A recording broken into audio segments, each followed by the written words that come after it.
Rogue and get up to $4,500 cash purchase bonus on select.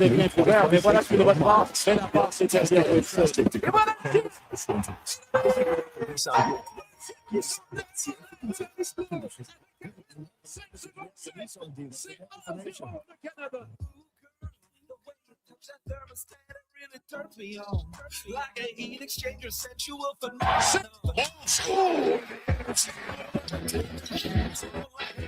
slow legacy heating and cooling. And it's score. And it's score. Because Legacy offers no payments and no interest for 1 year on your new furnace. And that's how you build your legacy of love. Legacy heating and cooling. The longest running basketball show in Canada airs every Saturday morning at 10 on Sports 1440. Introduces a new generation of basketball talk, and it's right here on Edmonton's home for sports, Sports 1440.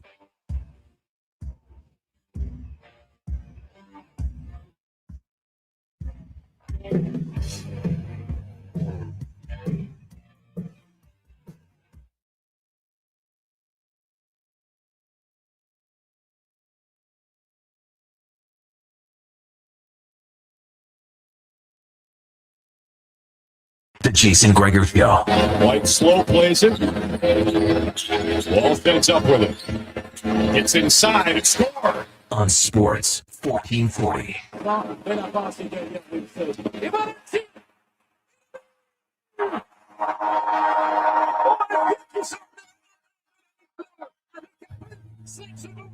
Presented by PlayAlberta.ca, Alberta's only regulated online gambling website. McDavid off the bench. They score! Off Suzuki!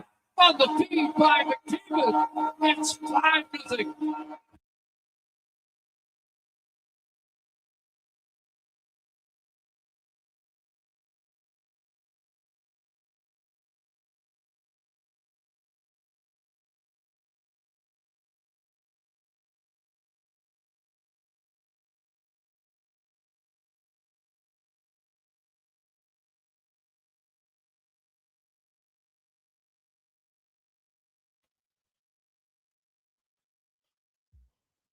Well, a tremendous Thursday. How are you? Welcome to the Jason Gregor Show. Sports 1440, sports1440.ca, YouTube, Facebook, X, and Instagram. Hope you are having a lovely Thursday. The kind of good, bad news for Canada. Some great news. We got medal in moguls. We got a medal in snowboard cross. We got a medal in the 500-meter short track for the women, and just the worst, man. Fourth place. Oh God, you feel for athletes in events where you spend so many years, and Willie just finished fourth here in the 1,000 meter about a few minutes before we came on air. So that's a tough one. You can see the disappointment on his face in the 1,000 meter short track. So it is, it's competitive, man. Like everybody there, you're within a few moments. I don't know if any of you watched the snowboard cross today. It's fantastic. And literally 0.03 from winning. What about the Kingsbury? Did you see that in moguls? They tied at 83.71. And the tiebreaker is your technical score. Oh, so ends up losing by 0.2. So it gets the silver, even though they technically tied. Like that is that's wild stuff, man. Absolutely, that's how competitive. That's how close it is. And you train, you do everything, and like there's as he said, he goes, you know what? I'm happy, everything's good, but like you can't get any closer and not win.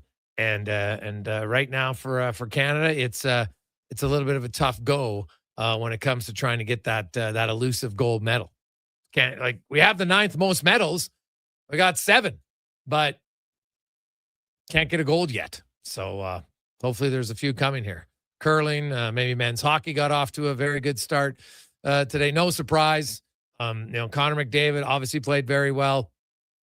I think all the lines, every line scored a goal. And, McKinnon's line did score a goal, but it was called off due to a tripping call. I guess it was. It's funny that Nick Suzuki took the tripping penalty. Nick Suzuki only has 5 minor penalties all year and gets the tripping call on that goal, but Canada really dominated that game. Binnington was solid. Didn't have to be spectacular, just solid. Czechia didn't have a lot of great chances, I didn't think, in that game, but it's a good start for Team Canada on the men's hockey side. So we will touch on that. Of course, Rupper is going to join us here momentarily. We got David Owens, TR, new offensive lineman for the green and gold, Coulter Woodmansey will join us. Like, he's got a lot of options for nicknames. I'm curious what his nickname is, but there's lots of nicknames that could be quite manly if you want them. So we'll see. Or Manzi, I guess I should say. Chris Kerber will join us. We'll go around the NHL, talk St. Louis Blues. There's lots of rumors about Kyrou and some other Blues on the market. What's happened to the Blues? Man, you know what? Like, the second half of last year, they were really good, and they haven't been able to keep it up. Livingston will be Spec, of course. So we got a busy show for you today. Let's get right to it as we get to our big guest of the day, brought to you by the Summit Restaurant, located in the heart of Silent Ice Center, just minutes south of South Edmonton Common. Destination for exceptional homemade pizzas, delicious entrees, expertly crafted cocktails. Check it out. Summit Restaurant in Silent Ice Center. As Mike Rupp, former NHL'er, Stanley Cup winner, analyst on the NHL Network, my co-host on the DFO Rundown, joins us. Rupper, good afternoon, my man. How you doing? What's up, Gregs? How you doing, buddy? I'm doing pretty well. Pretty good. What have you made of the early days of the men's tournament for hockey? Let's start there. Yeah, man, it's exciting. I thought we had some moments where you were kind of holding your breath in some of the games, but I think that what we're seeing though in some of these early going games is if you can't bury those opportunities, some of these teams are just too deep, and you're going to see them kind of lean on you a little bit. So we obviously had that big surprise day one with Slovakia beating Finland. Yeah, I mean, I thought Canada looked really good in that game against Czechia. And, right now it's a little dicey after one with the U.S. and Latvia. Well, Latvia can always push teams. We've seen it before. Like even in the other game, Denmark actually outplaying Germany, which I think is a little bit of a surprise early on. Germans got the great start. Leon Draisaitl, maybe no surprise that he scored their first goal only 23 seconds into the game. But they weren't able to take it from there. Switzerland over France, no surprise.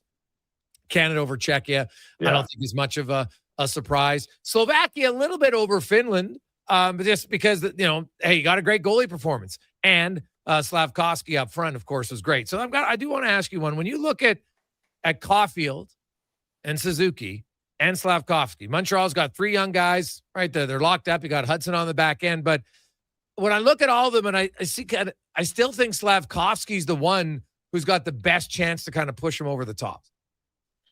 Yeah, because he's got something that the other two don't. And I think that's size and his ability to kind of force his will on the opponent.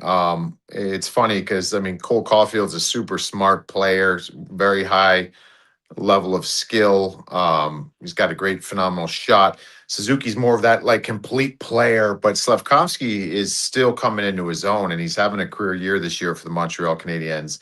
And I know everybody probably talked about it from the game yesterday, just going back to his Olympic experience from the last, Olympics. He's been incredible on that international stage. But yeah, he's the guy that you would expect come playoff time. If you need someone to kind of carry you through something, it's probably Slavkovsky. He's big. He's got a lot of skill in his game, as you can see from his one goal that he scored yesterday. But he has the unteachables, man. He's got the size, and I think he's starting to put all that together in the National Hockey League. And yeah, that's one of those players that, and it's no knock to the other guys. I just think that you need a little bit of everything if you're going to win in the playoffs. And I think he gives you that because he gives you that size, and a lot of the other skilled players on the team don't necessarily have that. Yeah, no, that is fair. You look at like Team Canada, and I know we've talked about this before. You're like, man, I can't even kind of joke about it because I think Team Canada is the favorite as an American. Yeah. You know, you watch them play today, and you know, McDavid was flying. You know, McKinnon's line was good. Crosby's like the fourth line was really good. Like they got, you know what, John Cooper. You can roll four lines now. I think you get into the medal round, you're going to play McDavid more than you played him today. That's how it's going to be, and that, you know, that's fine. But when you look at Team Canada, were you surprised at all about the defense and maybe even Binnington? Yeah, not so much. I mean, I think Jordan Binnington was going to get a shutout. Like, I mean, I maybe wouldn't have predicted that, but this is also a guy who he elevates, man. We've always said this about him, and no matter where his numbers are in the regular season or where it is with the St. Louis Blues, like he can get in a moment like that. And if you can't get one early on him, and you saw some opportunities that Czechia had, I mean, the game was played fairly close. And I thought in that first period, you can't get anything by him. And like all of a sudden the momentum, and you just have Team Canada leaning on you a little bit. So I don't know. I just think that they're a team that as this tournament goes on, their forwards are so good and quite frankly should be playing with the puck so much that I think it'll just allow the defensemen to find this groove, find their goaltender just to find this groove in their game. So, because that was something for me watching. I mean, there's a lot of, I know it's the first game. I know it wasn't, I mean, it was against Czechia. That's a pretty good opponent. But I was just impressed with Bo Horvat's game. I was impressed with, just across the board. I mean, you had the great connection of the McDavid, Crosby, McKinnon on the one goal. So like it had a little bit of everything. I think this team's just getting going, really. Yeah. Now going to the NHL, as you know, there's obviously, I know there's no NHL games going on, Rupper, but when we come back, it's going to be a mad dash to the trade deadline for teams. Some have 4 games, some have 5 games. It's going to be very quick of 10 games. Boom, here you go. I don't know if we'll see a flurry of deals right when the trade freeze ends. You know, that's very possible. I think is there one team, like who do you think is going to be the busiest or should be? The busiest.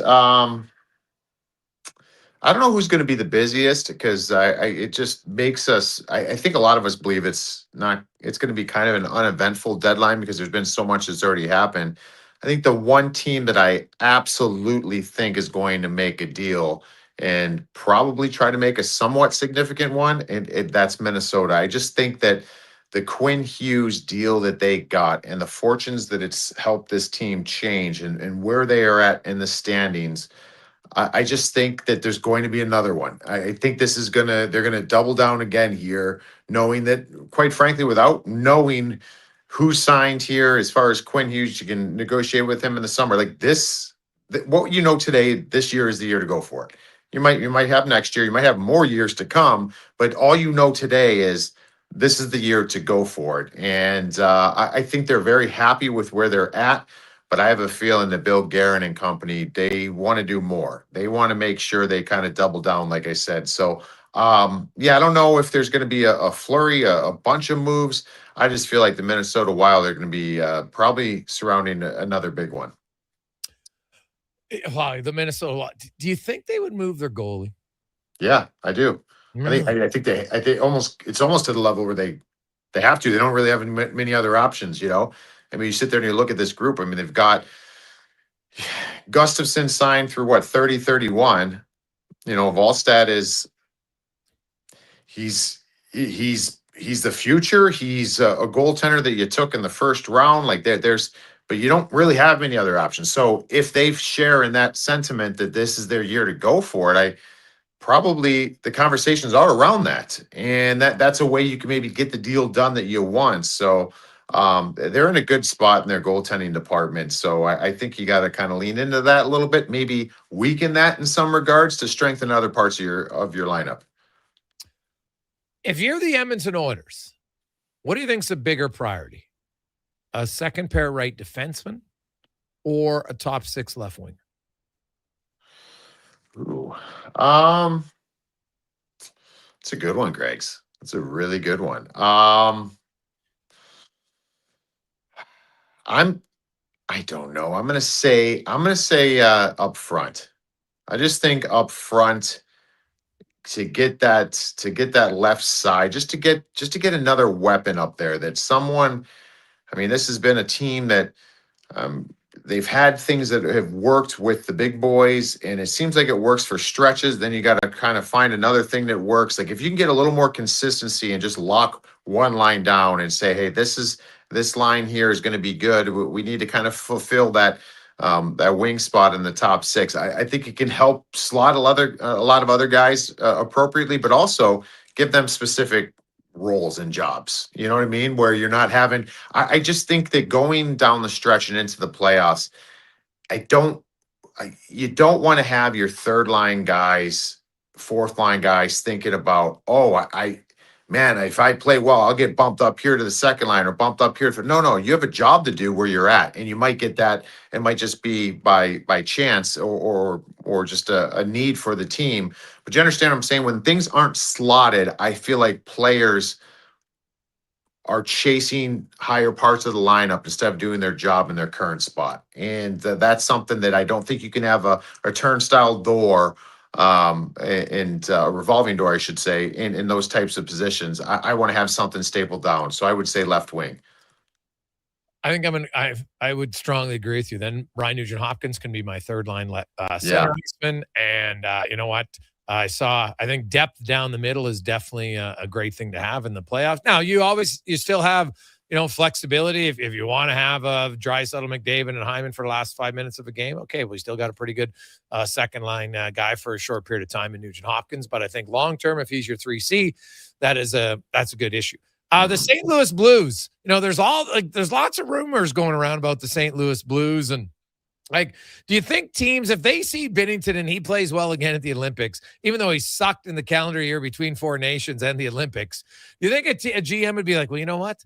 This guy clearly is just good in the big games, and that's what we want. Do you think it had any trade value, or can you not put that much stock in such a small sample size of games? I would. I'd put stock in it. I mean, you got to have players elevate at certain times. And, how many goalies do we see that can't elevate in that time? I mean, I hate to bring up his name, but we talk about Connor Hellebuck. That's an area that he struggles in. Yeah. So, I mean, I'm not saying if you were to ask me if I would get Connor Hellebuck or Jordan Binnington for the playoffs, I would say Connor Hellebuck, because I think the ceiling of where he's at, he was a league MVP last year, but I think twice about it. You know what I mean? Like, I sit there and think like Jordan Binnington just has that ability to elevate his game, man. Make that save when he needs to save it. And it was kind of brought up where I was talking here at NHL Network. Like it's almost like he gets bored playing in net, if that makes any sense. And I don't mean bored by like not getting enough shots and looks, because he certainly gets that in St. Louis. But it's almost like he needs to be in those high pressure situations. He needs to be in meaningful moments. I think he struggles in the longevity of an NHL season just because you don't have those all the time. And I know that that's not a free pass or whatever, but I mean, the same regard that we talked about Sam Bennett is a forward position. Like, some guys just have the it factor. So yeah, I think there should be a market for him. I think there's a lot of teams, if you asked their fan bases, would you feel more comfortable with your current goalie or Jordan Binnington? They would say Jordan Binnington. Okay. Colton Parayko, man, I watched him at that turn. Like, that's a guy that Edmonton could really use, no question. I don't know if the Blues are going to move him, but like, if St. Louis is considering moving Kyrou and some of these other guys, like, they got to be considering Colton Parayko, no? You'd think so. You would think. I mean, because if you're going to potentially move some of those other guys, you wonder where it stops. I think that Parayko's Colton Parayko had a couple rough seasons. Last year, he played much better, and I think Four Nations really helped him kind of find his old form. yeah, you still talk about the experiences he has with the obvious Stanley Cup in 19, and he's got those attributes you can't teach. He's huge. He got a big shot. He can shut things down. And so yeah, I don't know where it ends. I don't know if it's like a Jordan Kyrou is that one name we keep hearing all the time. And sometimes we're hearing Robert Thomas's name out there. I mean, where does it stop here with St. Louis? Like, do they want to just kind of get a quick little turnaround here and kind of reboot the system? Or are they really stripping this thing down? Because they have some pieces there. And you mentioned Colton Parayko, he would be one of them. Rupper, when you look at this Olympic tournament, how many teams do you think, and how this might influence what the NHL does at the 2028 World Cup?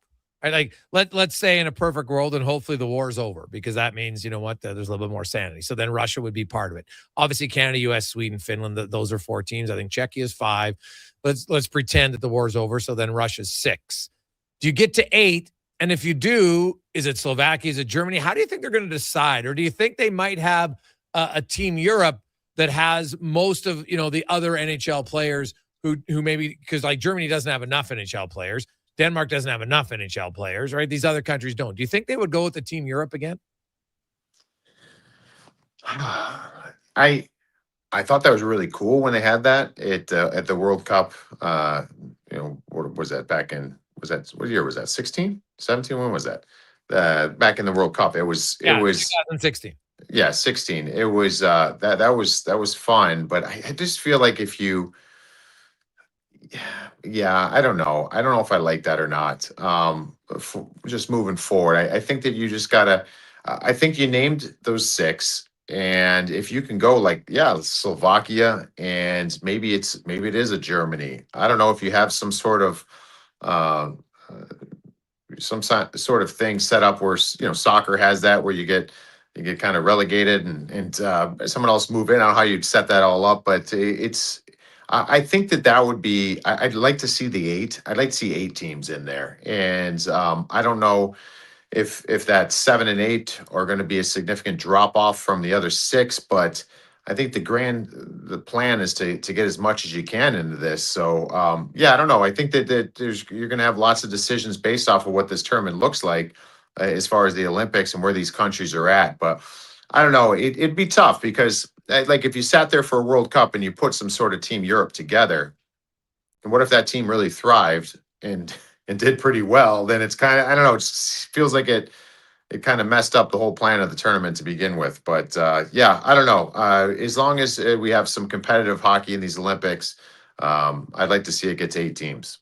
Yeah, like the reason I think they might do a Team Europe is I just don't know if Leon Draisaitl is one of the biggest players in your game. Yeah. Right. And like Germany and hey, you got Sider and you got Stützle. Like you've got 4 or 5 really good Germans, but you don't have a full team now, because these other leagues are ongoing at the same time. And so would they loan guys out to leave their now the players would probably want to do it because they get to challenge themselves and NHL scouts see them and all that stuff. But yeah, I'm kind of interested because obviously their main focus is going to be NHL players. And I think they'll try to find a way to get the most NHL players they can.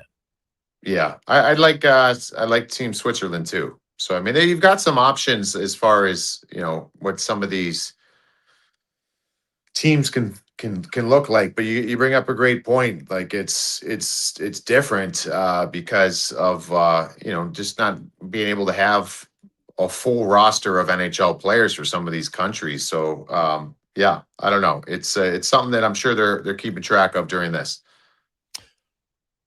Rupper, have yourself a good one. Enjoy it, and we look forward to hopefully a Canada-US at some point meeting up in this tournament. Yes, hopefully we will see. But enjoy, buddy.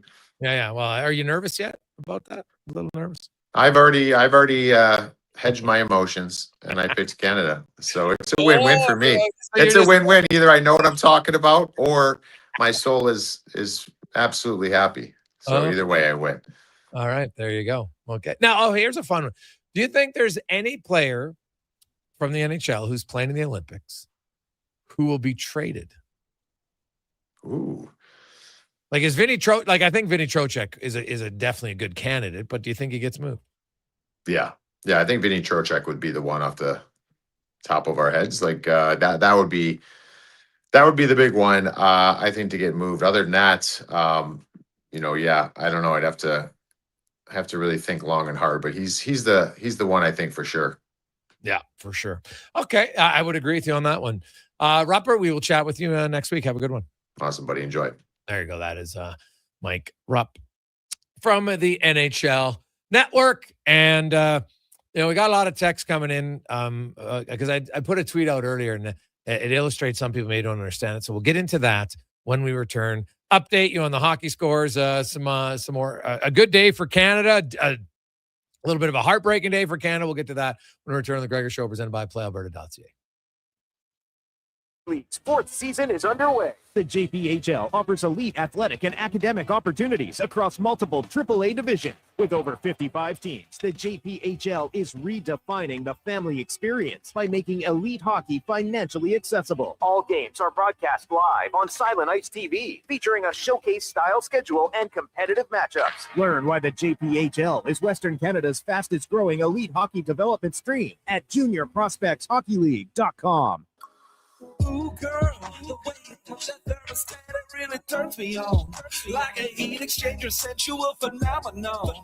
Wanna play your favorite song where we turn the heating on like a legacy of love. Legacy Heating and Cooling keeps your Valentine's sizzling hot. You can afford to shower your Valentine with affection because Legacy offers no payments and no interest for 1 year on your new furnace. And that's how you build your legacy of love. Legacy Heating and Cooling. McValue breakfast meals are $5 plus tax every day. Get a sausage McMuffin, bagel with cream cheese product, or breakfast burrito with hash brown and small coffee, all for just $5. Plus taxes. Available until 11 a.m. at Canadian restaurants. Product availability varies. Prices exclude delivery. Ooh, girl, the way you touch that thermostat, it really turns me on. Like a heat exchanger, sensual phenomenon. Wanna play your favorite song where we turn the heating on like a legacy of love. Legacy Heating and Cooling keeps your Valentine sizzling hot. You can afford to shower your Valentine with affection because Legacy offers no payments and no interest for 1 year on your new furnace. And that's how you build your legacy of love. Legacy Heating and Cooling. Every lunchtime, hang with Low Tide. Weekdays from noon to 2 on Sports 1440. Low Tide and Declan Kruger gives you the deep dives, sharp analysis, and Edmonton sports talk done right. Your game, your station, Sports 1440. Get ready to love your home, Canada. The Brick has the styles and the savings to make you fall head over heels. Save $1,100 on couches made for cuddling. Enjoy a romantic meal in the dining set up to 25% off. And yes, save 25% off in the bedroom, too. Plus, score up to $1,500 off the TV of your dreams. Love is in the air, and so are the savings. Only at The Brick. Some exclusions apply. Check out The Brick in South Common, West Ed Mall, Northside, and downtown. Need a new ride for road trips, errands, or just life on the go? Go Auto offers a massive selection with over 15,000 new and used vehicles to choose from. With over 70 locations across Western Canada, finding your next ride has never been easier. Whether it's a roomy SUV for the family, a sleek car for the open road, or a rugged truck for your weekend adventures, you'll find it here at a price you'll love. Explore thousands of vehicles today at goauto.ca. Looking for the perfect gift? Give the gift of great taste with a Loca Quality Market gift card. Redeemable at any Loca Quality Market or Loca operated restaurant. It's a treat for food lovers. Ready anytime. Grab yours today at loca.ca.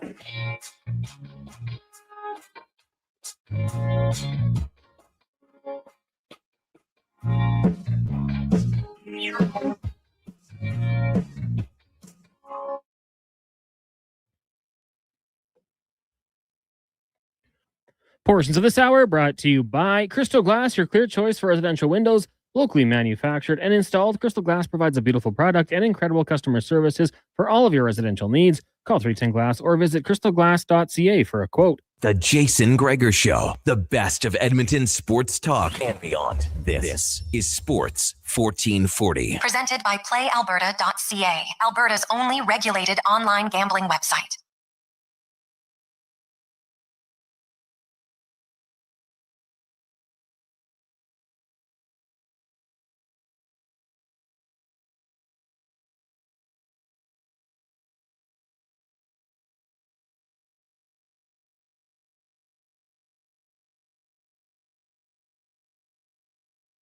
winning 5-0 over Czechia. Outshoots them 36-26. You had France getting blanked 4-0 by Switzerland.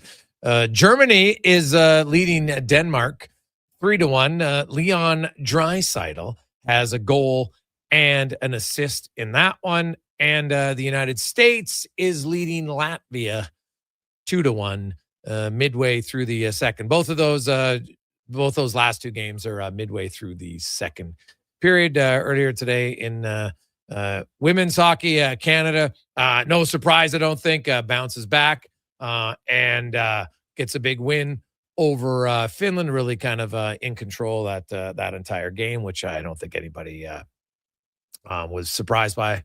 They win by an identical score of 5-0. So both Canadian teams in hockey, 5-0 victories today. We do got a lot of text to get to. 833-401-1440, 833-401-1440. Looking at, I tweeted out, hey, there was 3 goals by 3 different lines. Horvat from Marchand and Arley. McKinnon's line had a goal disallowed. And then I just said, yeah, but remember, guys, Canada doesn't develop enough good players because they've lost a few World Juniors, right? Remember that? Canada hasn't won and people are freaking out. But here's the thing. Fun little fact for you.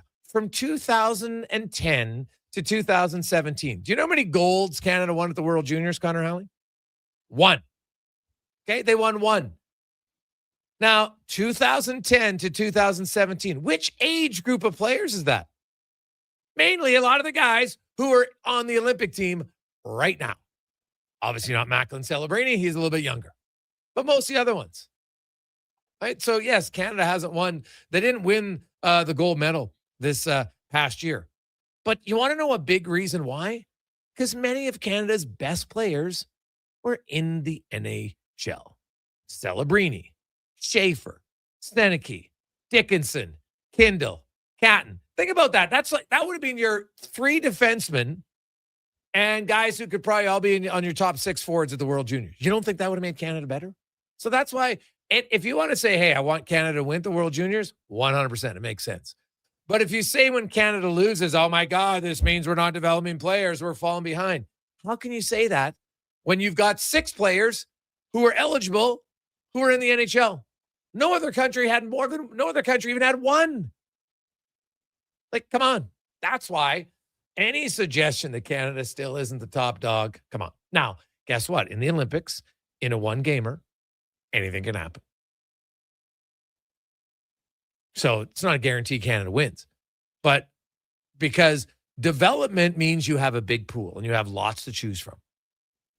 And I bet you put Canada's B team in this tournament, they would have it really, you know what? They could go for bronze. They obviously wouldn't beat the Canada A team, I wouldn't think. But in a 1-game off, you never know. Right? Latvia's beaten Canada before, so it could happen. But that's why I always kind of chuckle when I see people who overreact to World Juniors. Like it means that somehow that's the measuring stick. It isn't. Because it's not truly best on best, because a lot of the best aren't there for Canada. Well, they are there for the other countries. Because most other countries aren't having 18 and 19-year-olds in the NHL. It's just how it goes. So I wouldn't get too concerned about it. And guys, watching John Cooper roll his 4 lines, I really wish our coach could do that in the NHL. Nick, you can't possibly be serious. Hey, you know what? If the Oilers could have a payroll of $190 million like Team Canada, then yeah, they would roll 4 lines evenly. But here's the fun thing. Let's talk about the line rolling when it gets to the bronze or the semifinal game or the gold medal game. I can tell you 97 is going to be on the ice more. He just is. Right? 29 is going to be on the ice more. That's just how it's going to be. Because as good as the 4th line is, they're not as good as McDavid. So I don't see it being a problem. Hey, guys, it warms my heart to see the world's best player get 3 assists and lay out guys like he's Tom Wilson. On top of that, McKinnon did the same. Beautiful sport. Now, that was a pretty big opening shift for Connor McDavid. And not surprising, man. Like, he was amped up. Canada came out, and I don't think they took now. They had a goal disallowed. They had some chances. And then, I do think that goal by the youngest player on the team, and Macklin Celebrini, was massive. To go into the first intermission, you get rewarded. You're like, man, we outplayed them, and now we got the lead. And then they really took the game over after that. So it would be nice. Yeah. Yeah, Greg's, I can't believe Stan Bowman hasn't traded Sidney Crosby to become their third-line center. Yeah, I know, Matt? It's unbelievable. Terrible GMing. What a brutal... I can't believe you're going to get Sidney Crosby to be your third-line center. That was... you know what? Hey, it's great to have the depth like that. That's why I said, Czechia's top line was good, but after that, it just doesn't match. I look at, like, Sweden. Hey, Sweden rolled 4 lines yesterday. We didn't really talk about it that much, but Philip Forsberg played basically one shift.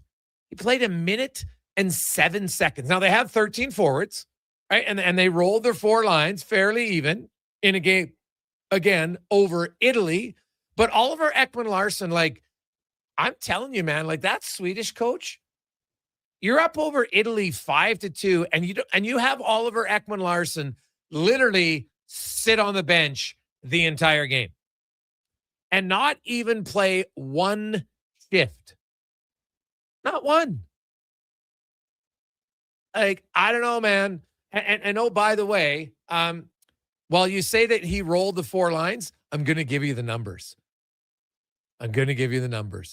Connor McDavid, 18 minutes. Tom Wilson, 16. Celebrini, 17 and change. Crosby, 16:07. Him, Stone, and Marner were all pretty much even, 16:07 to 16:40. Nathan McKinnon played 14:44. Now, it's because they played 13 forwards. But Brad Marchand, 9:29. Bo Horvat, 9:54. Sam Reinhart, 10:01. Sam Bennett, 7:19. So did they roll the 4 lines like you think they did?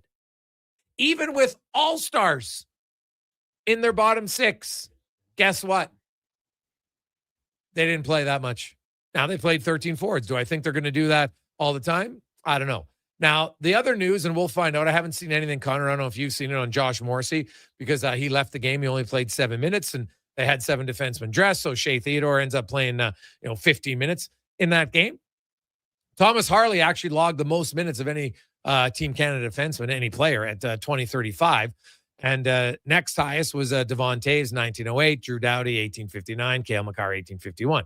You don't have to extend anybody, but like Sam Reinhart's normally an 18, 19-minute night guy. Brad Marchand, Bo Horvat. Guess what? Team Canada, now they rolled like the Czechia team. They didn't play their 13th forward, Jakob Fleck. He didn't play a shift. The rest of their guys played anywhere from 11:32 up to 19 minutes for the forwards. But when you say you want to, I love how, even though people think Canada rolled the 4 lines, Bo Horvat played 9:54. Now, you have to add in Sam Bennett's 7 minutes. And if you split it up and you say, okay, you split that 7 3 ways amongst the 4th line, they all get an extra 2 minutes and like 25 seconds. So then Reinhardt's up to 12 minutes. Bo Horvat's up to 12 minutes. Brad Marchand is up to just 12 minutes. Okay. No one ever, even with like all-star players, you're still, Connor McDavid is playing more. Like, it's mind-blowing to me how many people think that if the Oilers' 4th line, which can't score to save their life, somehow got an extra shift or 2 a game, that they would score way more. It doesn't make it make sense to me, because I can't. It doesn't make sense to me at all. Hey, Gregor, the difference is Canada won. Oilers are going to be in a fight for the playoffs. Your job is to win hockey games. Again, Kenneth. Like, it's asinine to compare Team Canada to the Edmonton Oilers. Full stop. Anybody doing it, I question your ability to analyze hockey. It's just that simple. It's not the same. So 833-401-1440, 833-401-1440.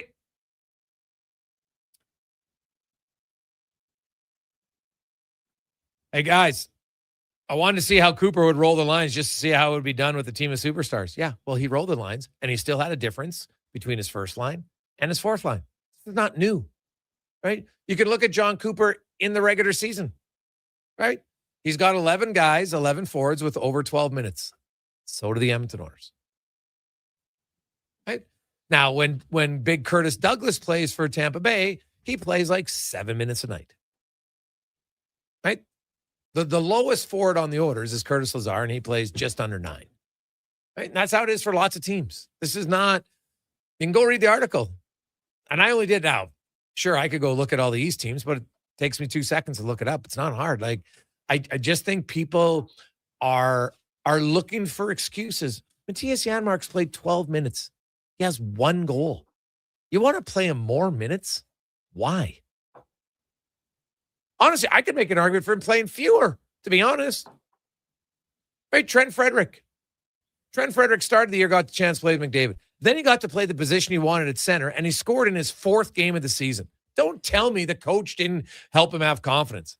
There's no reason he shouldn't have confidence to start the year. You score a goal in game 4, you're like, all right, I'm playing 12, 13 minutes a night. Great. When he was in Boston and he scored 17 and 18 goals, do you know how many minutes he played with their 2 best players, Pasternak and Marchand? 1 year he played 60 minutes the whole year with one or the other. 60. He's already played 100 minutes this year with McDavid or Draisaitl.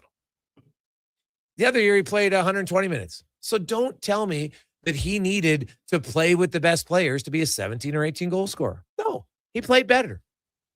He was more consistent. He was more engaged. Trent Frederick, flat out, can play better. I'm not sure Matthias Janmark can score more, though, I'll be honest. His offense is not there in the regular season. You maybe hope that he can dial it up again in the playoffs, but are you certain about it? Because all I know is in his last 193 games, the guy's got 7 goals, and it's actually worse in his last, like he's got 3 goals in his last 120 games. So, and I don't believe that it's due to lack of minutes, lack of opportunity. I just don't get it. 833-401-1440, 833-401-1440. When we return, we'll get more on the Olympics. And we'll also get into Thirsty Thursday on the Gregor Show, presented by PlayAlberta.ca. Roses are red, violets are blue. A pizza my heart will certainly do. Nothing says I love you quite like a Papa John's pizza. This Valentine's week, enjoy a special Pizza My Heart thin crust pizza from Papa John's for only $17.99. Check it out at papajohns.ca or on the Papa John's app. We don't want to break your heart, so the pizza arrives uncut. Available for a limited time only. Better ingredients, better pizza. Papa John's. Legacy Heating and Cooling is the #1 furnace replacement company for lovers. Because the best aphrodisiac is no payments and no interest for 1 year on your new furnace from Legacy. So forget about the oysters, baby. If you really want to check the heat, we can be a thermal couple, baby. Give me your sweet loving legacy. Heat things up with no payments and no interest for 1 year on your new furnace from Legacy Heating and Cooling. Hey, Edmonton, did you know a local Play Alberta winner scored over $500,000 on Mega Jackpots Ocean Bells? Think about the season tickets you could lock down with that kind of cash. From major casino winners every hour to jackpots worth millions and hundreds of popular games to money that stays in the province, there's never been a better time to sign up for Play Alberta. Download the app today to get started with casino, sports, and lottery all in one app. Must be 18 plus to play. When you gamble, use your game sense. At Fountain Tire, success is a team effort. They're committed to their team members and their customers. And that means treating your vehicle like it's their own and finding solutions that suit your needs. Because whatever the road brings ahead, they're on it with you. Visit fountaintire.com today. The longest running basketball show in Canada airs every Saturday morning at 10 on Sports 1440. Hoop City with Paul Sir introduces a new generation of basketball talk. And it's right here on Edmonton's home for sports, Sports 1440. Come for Canada's largest trade shows, the biggest names in entertainment, exhilarating sporting events, and more. And stay for the experience at the Edmonton Expo Centre. Looking for the perfect place to host your next big event? From trade shows to galas, meetings, and concerts, the Edmonton Expo Centre has the space, event expertise, and service to make your next event unforgettable. With over 522,000 square feet of flexible event space, in-house catering, and operational expertise, they bring your biggest vision to life. Learn more at edmontonexpocentre.com today. You're listening to the Jason Gregor Show on Sports 1440. Presented by playalberta.ca. This is Sports 1440, a Stingray radio station broadcasting on Treaty 6 territory. Download the free iHeartRadio app and listen to CKJR wherever you go. Roses are red, violets are blue. A pizza my heart will certainly do. Nothing says I love you quite like a Papa John's pizza. This Valentine's week, enjoy a special Pizza My Heart thin cuts pizza from Papa John's for only $17.99. Check it out at papajohns.ca or on the Papa John's app. We don't want to break your heart, so the pizza arrives uncut. Available for a limited time only. Better ingredients, better pizza. Papa John's.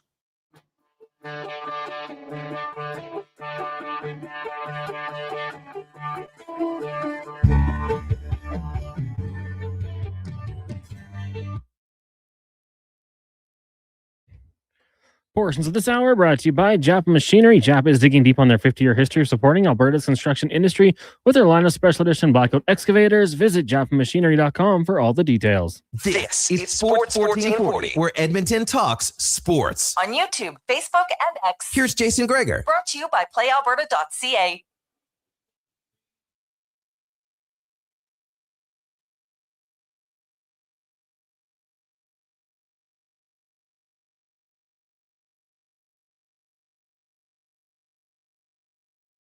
Day afternoon. How are you, Jason Gregor? Connor Halley, Sports 1440, sports1440.ca, YouTube, Facebook, X, and Instagram. Hope you are having a fantastic afternoon. If you're a hockey fan, it's a good day. Canada wins 5-0, both men and women. We got some silver medals, a few more bronze medals, and unfortunately, a few of the favorites for Canada coming literally like Kingsbury tied in the actual score, but then so they go to the tiebreaker, and the first tiebreaker is then the technical score, and he lost by like 0.02.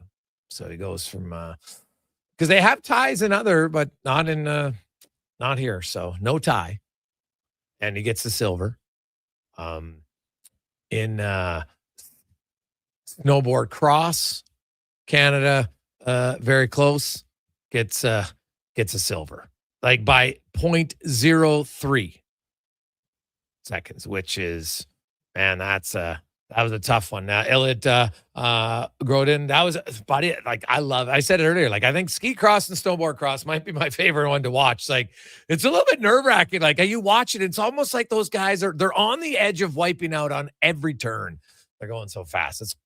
I love watching it. So those are the ones that I always record, get up first thing in the morning, boom. Was watching Kingsbury, and God, I thought he had it. Ugh, tough one.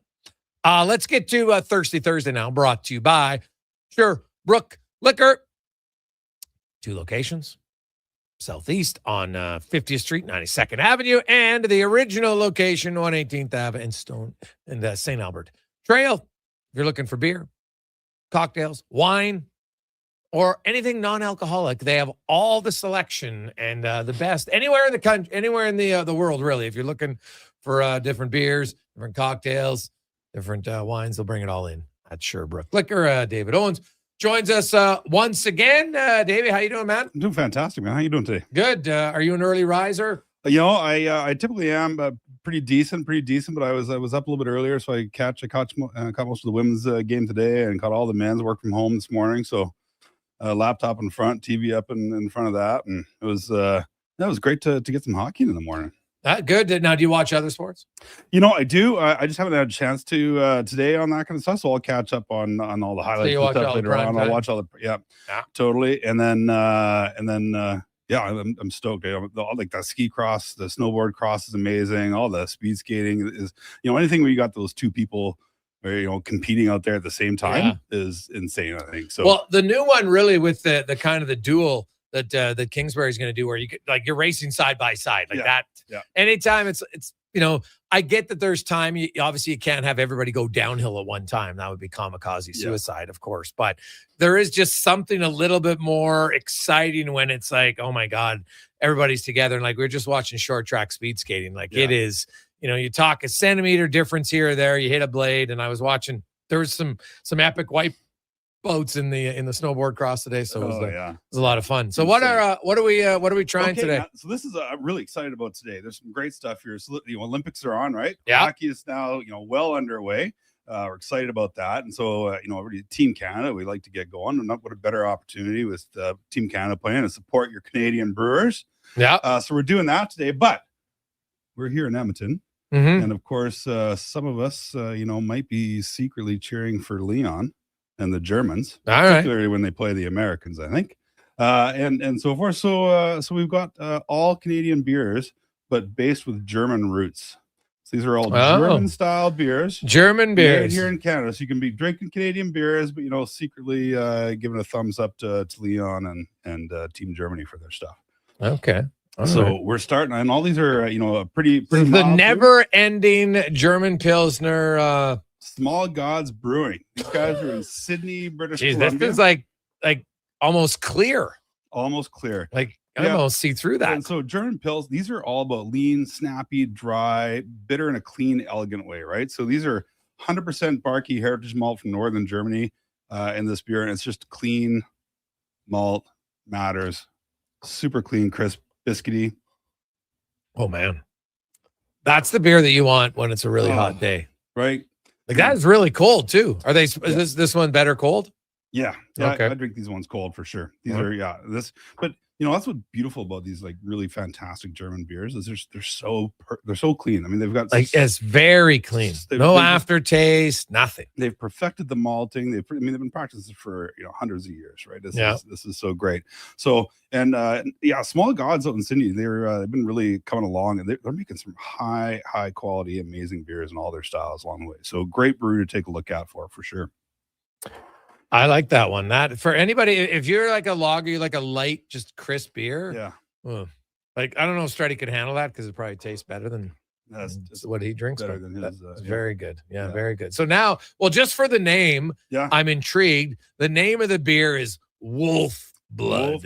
From Blood Brothers Brewing. That's so right. This is Wolf Blood. Yeah, Toronto, Ontario. So this Kolsch is a specific style. So they actually have to call it a Kolsch style, really, because the only true Kolsch's come from Cologne, Germany. Okay. Now, Cologne, Germany, of course, is where our boy Leon was born. Yeah. So a nice tie-in there also. So this is Cologne's Civic Pride beer. Technically an ale, but it drinks like a lager. So this is soft grain, subtle fruit, dry finish, and it's like a total Germany stealth beer, right? It's super clean, simple, quiet. It's so funny that you said. Because before you said it, I was like, God, that tastes like more ale to me than lager. Yeah. And I like ales better than lagers on average. Yeah. That is unbelievable. Right? Isn't that a fantastic That is beer? so good. Wolf Blood. Wolf Blood. I'll have to ask Drysdale if he's ever had one. If he hasn't, what the hell's he been doing? What the heck? Tell him you better come see me. This is amazing stuff. This is such a great beer. Oh my God. Seriously. Yeah. And these are all like 5%. Yeah. Right. Nice and simple. Nothing crazy about this. It's a clear lager, which is still a little odd to me because I never really met them before I started doing this with you guys. But this is Wolf Blood that might be at the top of my list. It's an ale. Oh God. Yeah. It's fabulous, right? Mm-hmm. Cool style. Now here's the what is this? So this is Far. Yeah, Far. F-A-H-R. Diamond Valley, Alberta. What's that? Was that Hefe? Hefe. Yeah, Hefeweizen. This is a Hefeweizen. What's that? So a Hefeweizen is a wheat beer. Oh, okay. Right. So this is the Weihenstephaner yeast is what they use here. It is their first commercial release. These guys came out in 2015, and it's earned global recognition, gold medals, silver medals all over the place. So this is like all banana, clove, wheat bread. It's got that soft sort of haze to it, and that German yeast of the Weihenstephaner is just brilliant. And that's where you get that banana and clove from. Yeah, that is not for me. It is a I find, maybe it's because I just like compared to the Wolf Blood, I'm just like, yeah, there's a lot of flavor in this Yes. coming from the other two, which are so crisp and clean. Mm-hmm. But hefts are a style that take people a little while to get into. Yeah. For those that love them, and this really is recognized as one of the best hefts in the Yeah. world. It's a fantastic, example with this. Well, it's definitely more flavorful for sure. Lots of flavor. Right. No, There's almost like a little spice in it. A little bit of that, yeah, for sure, right? And I think the great thing with these sort of hefts is they're, I like this one too because it comes in a smaller can too. I like them to make sure they're really cold. Yeah. When they start to warm up, they're not my favorite anymore at that point in time. But this is a wonderful beer, great example. Well, what's interesting is that the far, it looks like it's got like, well, it's German, but it's like the Alberta map. Yeah. Mm-hmm. Yeah, exactly. So, yeah. Kind of stands out. Now we got a little tiki sour. Tiki sour. Really yeah. kind of getting into sour beers, though. I'm not going to lie. I know. So this kind of like the sour. Is a lager beer. So this is a tiki goza. Oh my God. It lime smells and cucumber. Oh, smells refreshing. Oh, right. That lime and cucumber. Yeah. So the goza is Germany's salty sour. And this is originally from Leipzig is where gozas are traditionally from. So traditionally tart, lightly salty. This modern version adds some lime for brightness and cucumber for that sort of cooling balance. Yeah, it smells so good. It does smell unreal. And remember, folks, if you're just joining us, the best way to smell the beer is you open up your mouth a little bit as you stick your nose in. We've learned that from David and it makes a massive difference. Massive difference. Massive difference. Super fun beer. It's very fun, actually. This is gonna be a patio pounder for sure. This is a great beer. Patio pounder. That's right, and it's only 4%. Oh, so it's better. It's really nice. The gozas are typically a lighter style, a lighter alcohol as well, which I really enjoy. Mm-hmm. So it's great for the summertime. But this is like a rehydrating beer right now. It's got with the salt in there, and oh yeah. Like it's not overpoweringly sour. No, it's just a little bit sour. It is, yeah. It's sneakily, subtly sour, I think. Yeah. Yeah. These were beers that I had a tough time with for a long time. And just one day they snapped. I tried a mezcal goza from 33. Okay. And all of a sudden it finally clicked in and clued in what their sort of the idea was. And I've been loving them ever since. All right. Okay. So up next we have the Miners. All right. This has got a lot of hockey references to it. Yes. All right. So this is the Miners Schwartz beer. This is from Drumheller. Oh. So here the hockey references here. Maybe we put you to the test. So the Drumheller Miners were a legendary team. Senior men's, yeah. Excellent. From 36 to 40. And there's 5 Bentley brothers that played for that team. And 2 of them played in the NHL, did they not? 3 of them played in the NHL. 2 of them are in the Hall of Fame. And so all 3 played for the Blackhawks, and one of them also played for the Leafs. And Doug and Max were inducted to the Hall of Fame. Yeah, Doug and Max. Yeah. But then was Jim the other one? And Reg. Oh, okay. Reg Bentley. So Reg Bentley? Reg Bentley. What the hell am I thinking? Yeah, what the heck was that? No. Oh. Maybe No, you're right. No, you're right. Because I tell you, I'm not, I had to do my research on this. Yes. But and then they were back. Another team won the Allen Cup in 1966. Yeah, so some great hockey, and you can the can's awesome. It's got the Miners right on it. Some hockey players, 5.2%, and Schwartz beer. So that's a dark lager that drinks like a clean pills. And I know you've had one of these. Last year we did one of these before, and you were shocked at how crisp and clean this dark beer looked. And this will be really similar. So. Yeah, they had so they're all from Delisle, Saskatchewan. Oh, Delisle, Saskatchewan. The Bentley brothers. Yeah, Doug Bentley was the other one, but that's right. But he's I think he's the son of one of them. And there was a Doug Bentley, originally the Bentley brothers. Yeah. And then there was his son, another Doug Bentley, who was played minor pro. But Doug did play. Doug played, Max played, Reg played. And then there was Paul. There's a lot of Bentleys, man. Holy cow. But you can see, they just look at their birth years. And obviously the second generations like Wally and Doug Bentley are born. And so Wally looks like Wally was the youngest of the Bentley brothers. Okay, who yeah. probably played in for the minors. Yeah, there you go. So fun little history baked into this with this German dark lager. Bev was the fifth brother. Bev the fifth. Okay. Yeah, so there you go. There you go. But really fun. Like, I love these beers too. Because you think you're gonna get this big heavy thing, but it's just a nice light. I think there are a lot of people that see a dark beer like that and they get turned off thinking automatically this beer is going to be heavy. Yeah. And that's another one. But once you taste it, it's very light. Yeah. Very light. Very crisp. Very crisp. Very light. Just a lot. It's got more of that roasty, toast, chocolatey kind of clean, dry finish to it though. Mm-hmm. And the last one, I love red ale. So I'm excited about this. So this is a Dark Woods. They're from Invermere, BC. And this is their Smokin' Fire red ale. So this is all about that roke beer style. And so again, roke beers, these are they smoke their malt with 60-year-old maple planks and over for about 4 hours, and it builds a really balanced red ale around it. Smells a little smoky. Yeah, so it's got really gentle campfire smoke, caramel malt, really smooth red body to it. That is very smooth. And it's got a very slight fire taste, like the smoke. It's very subtle, and some roke beers are really insane. We brought a couple in here. Oh, before I know, where dude. like, It's like I'm drinking the smoke from the fire. You crack the can or bottle here, and the whole room just fills up with the campfire smoke. Right, you gotta go wash your clothes after it. But this is just a nice subtleness to it. Really lets the red ale shine through on it, and I think that's one of the exciting sort of parts of this one. What about the fact, we got a few text people wondering, did you guys say a lot of these are brewed in Alberta? Is it just me, or does Alberta not brew a lot of really good beers? Alberta brews a ton of great beers. Yeah. Yeah. So we're hitting every from BC, Alberta, and Quebec and Ontario in all of these here.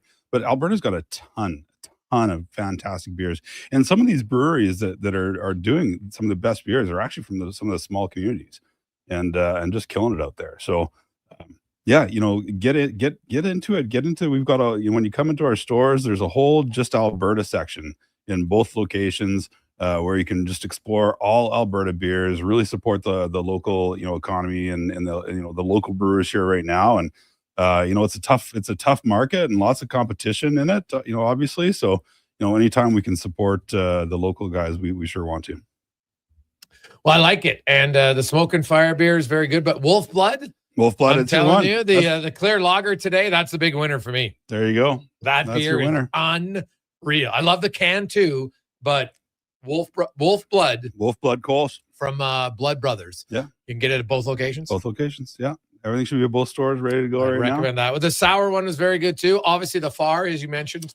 Far, yeah, fabulous beer. And it's one of the ones that's hard to keep on the shelf. People, it's that good, that popular. Yeah, and the smaller cans. So you know what, the bigger cans. Some people get turned off. I don't want the big can. That's right. That's right. I like it.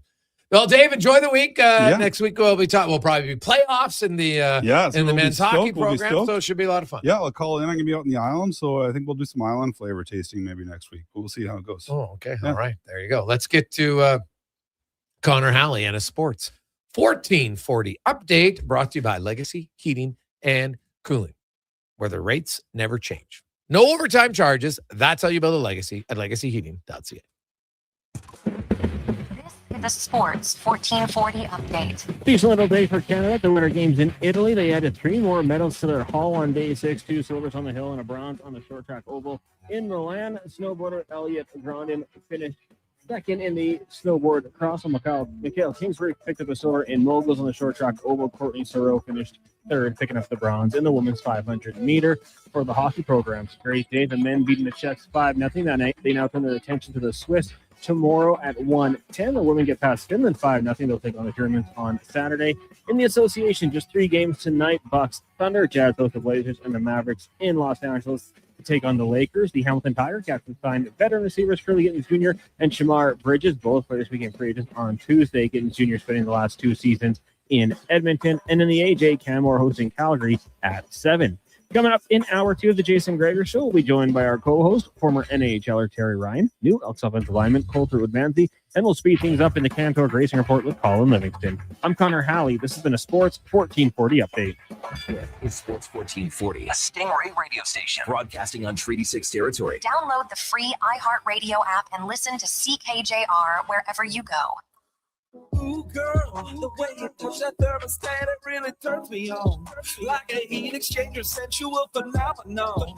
Want to play your favorite song when we turn the heating on like a legacy of love. Legacy Heating and Cooling keeps your Valentine sizzling hot. You can afford to shower your Valentine with affection because Legacy offers no payments and no interest for 1 year on your new furnace. And that's how you build your legacy of love. Legacy Heating and Cooling.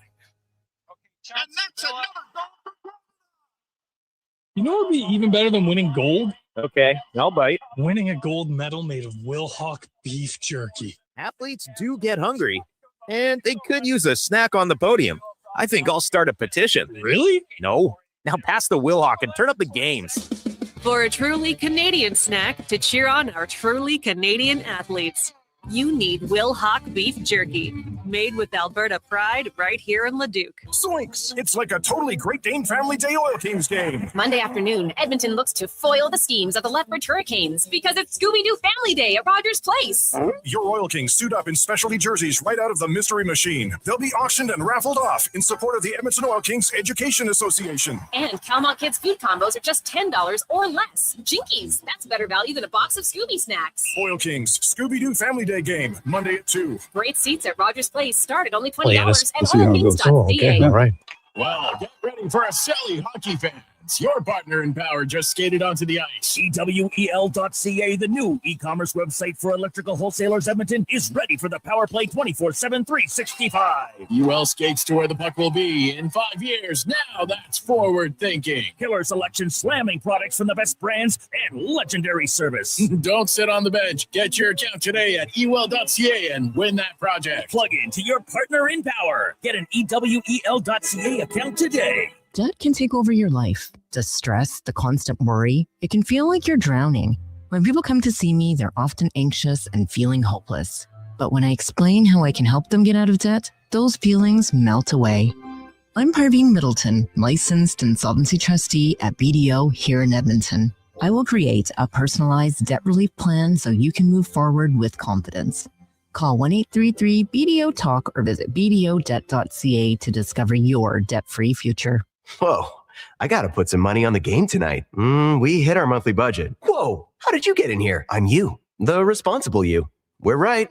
We'll play another time. Sounds more like us. If you gamble, use your game sense. Visit GameSenseAB.ca. Okay, Thursday. There's still time to swing by Bunches Flowers for a showstopper bouquet that feels thoughtful, personal, 4 and games of unforgettable. It's the family-owned Edmonton florist that knows how to deliver romantic flair and big Connor smiles. Halley, Sports 4. Bunchesflowers.com.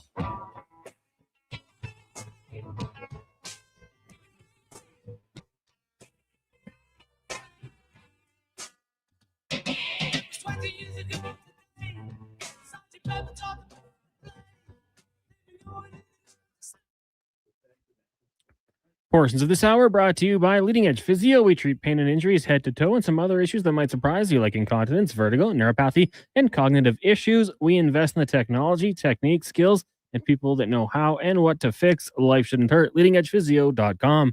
This is Sports 1440, where Edmonton talks sports. On YouTube, Facebook, and X. Here's Jason Gregor. Brought to you by PlayAlberta.ca. Welcome back to the Gregor Show, presented by PlayAlberta.ca. It is Thursday, one of our favorite games, the Daily Grand. You can get your tickets, PlayAlberta.ca, $1,000 a day for the next 20 years, $7.3 million. Good luck. Get your tickets at PlayAlberta.ca. The Green and Gold just coming out with announcement who's on the coaching staff. They're returning a lot of the same coaches, of course. Mark Killam, Jordan Maximic will be the OC. You got JC Sherritt's the DC. Steven Sorrell's the O-line coach. Jason Tucker is the receiver coach. Aaron Grimes, defensive back coach. Des Cotillier is the special teams coach. And they got a few new ones. Jabari Arthur is the running backs coach. Cedric Douglas is the new D-line coach. Danny Nesbitt's the defensive quality control coach, and Anthony, was that? I don't know if that's Anthony. I think it's Vital is the defensive analyst. So fill out their coaching staff. So lots of the same guys coming back. Obviously, probably the biggest one maybe is on the D line is Demetrius Maxey was looking to go somewhere else. Now Cedric Douglas comes in. He spent the last 7 years at university, NCAA, Georgia Southern University, Utah State, Massachusetts, University of Buffalo. Been coaching now for about 14 years. So there you go. Tristan Dice and Demetrius Maxey are the two guys not returning. So there you go. Now, Brian Cheeseman's the director of sports medicine and rehabilitation? So that means he's moving on from the Oil Kings. Yeah, he moved on a few years ago. Oh, okay. He's been there for a while. Really? Yeah. He's got the great beard going now. Oh, See him running on the field. Well, I thought maybe it was just I saw him at the Oil Kings there. Maybe he was just there. Weird. Okay. Be a cool conversation going from hockey to football. Yes. Well, it's very different. I remember talking to TD Force about it because he went from football to hockey, right? And he said like in football there was just way more injuries because you got way different type of injuries and more of them in football because obviously you have way more players. So that was probably the big one. So why do you think they need so many coaches on the defensive side? It's a good question. We'll have to ask JC Sherrod about that. And we'll be getting them on. Because when you're the defensive coordinator, everybody kind of, obviously you have the head coach and everybody answers to him. But when you got the defensive coordinator, you got your D-line coach, you got to work with him. You got to work with the defensive analyst, all the different ones. So, there's obviously specific responsibilities, right? D-line's pretty self-explanatory. But when you're the defensive, analyst, does that mean like, I wonder how much scouting you're doing on the offense of the other team leading up to it. That's what I'd be kind of interested in finding out. So we'll have to talk to JC about that. Now let's welcome to the show, Former NHL'er Terry Ryan joins us. Stars his pitch on Shoresy. TR, what's happening, man? You watching the Olympics over there or what? Oh, yeah. Yeah, it was an entertaining game. I saw the first two periods. I had a lot to do today. Tuesdays and Thursdays are pretty much busy the entire day from 6 in the morning on. But I did do some work watching the first two periods, and I really like what I saw. Plus, Olympics in general. I've been watching a lot of things. Yeah. Oh, hey, man. Today's a good day. Canada had 4 medals today, which is fantastic. A few silvers, a few bronze. Still looking for that elusive gold medal, which it'll be nice. Canada has the 9th most medals right now, but still looking for their first gold. Can't come much closer than they did today. Kingsbury tied in moguls, and they go to a tiebreaker because the scores were 83.71 each, and then they go to a tiebreaker, and it's the technical score, and his technical score is like 0.02 lower. And so that's what you lose a gold medal on. Like that close, man. That close. Now, luckily for him, he's medaled in all 4, but still, and I love this post-race interview. He's like, man, I'm really happy, but man, like he goes, but at the same time, I'm like, you literally can't get much closer than that to winning a gold medal. No. Well, technically you can get 0.1. Yeah. Yeah. Like really, but how close? Like you're both tied. So you have to go to a tie. I've never even seen that before. It's like running a 10-mile race and losing by a millimeter. Yeah. Not even a centimeter, a millimeter. Yeah. Nuts. So crazy. That's obviously got to be hard, but still at the same time, you're pretty proud about it because, hey, you still got a silver medal, man.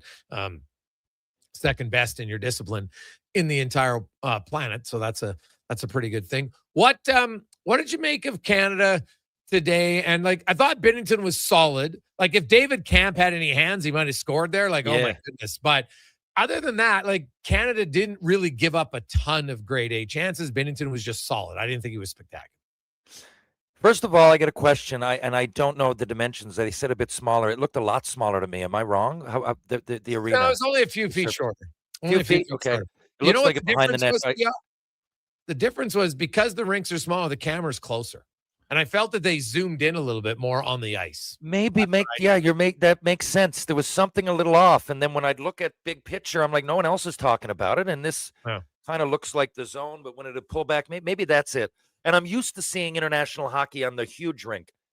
So the NHL is one thing. But okay, anyway, you didn't ask that. Jordan Binnington looked solid. I mean, it's as good of an outcome as he possibly could have had. He had to play well, right? He had to come out here. I mean, he's not having a great year, but it was his chance to prove, and that he's number one. He's got a history of playing big in big games. And even though this wasn't towards the end of the tournament, it's a big game. Of the round robin, we all know, this is a big game for a lot of reasons, the biggest early on. And he stood up to the challenge. What I really liked about Canada, there's a lot of things, but did you notice they were really going to the net? It really seemed. Lots. That seemed to be, yes. There was lots of bodies in front and just looking for deflections. Obviously, it led to the Celebrini goal. But I agree with you. Like, I saw there were certain times where I'm like, man, they got good possession time, but they're just funneling pucks to the net. That was a clear strategy today. I agree. And it worked. And you're so used to seeing these players in so many different situations, and you're like, okay, so we've got literally the best 3 or 4 for sure players in the world on one team. You were so deep. You could say the same about a few teams, but we're really deep. We got superstars, we got multiple generational players. So you really, you want it to gel.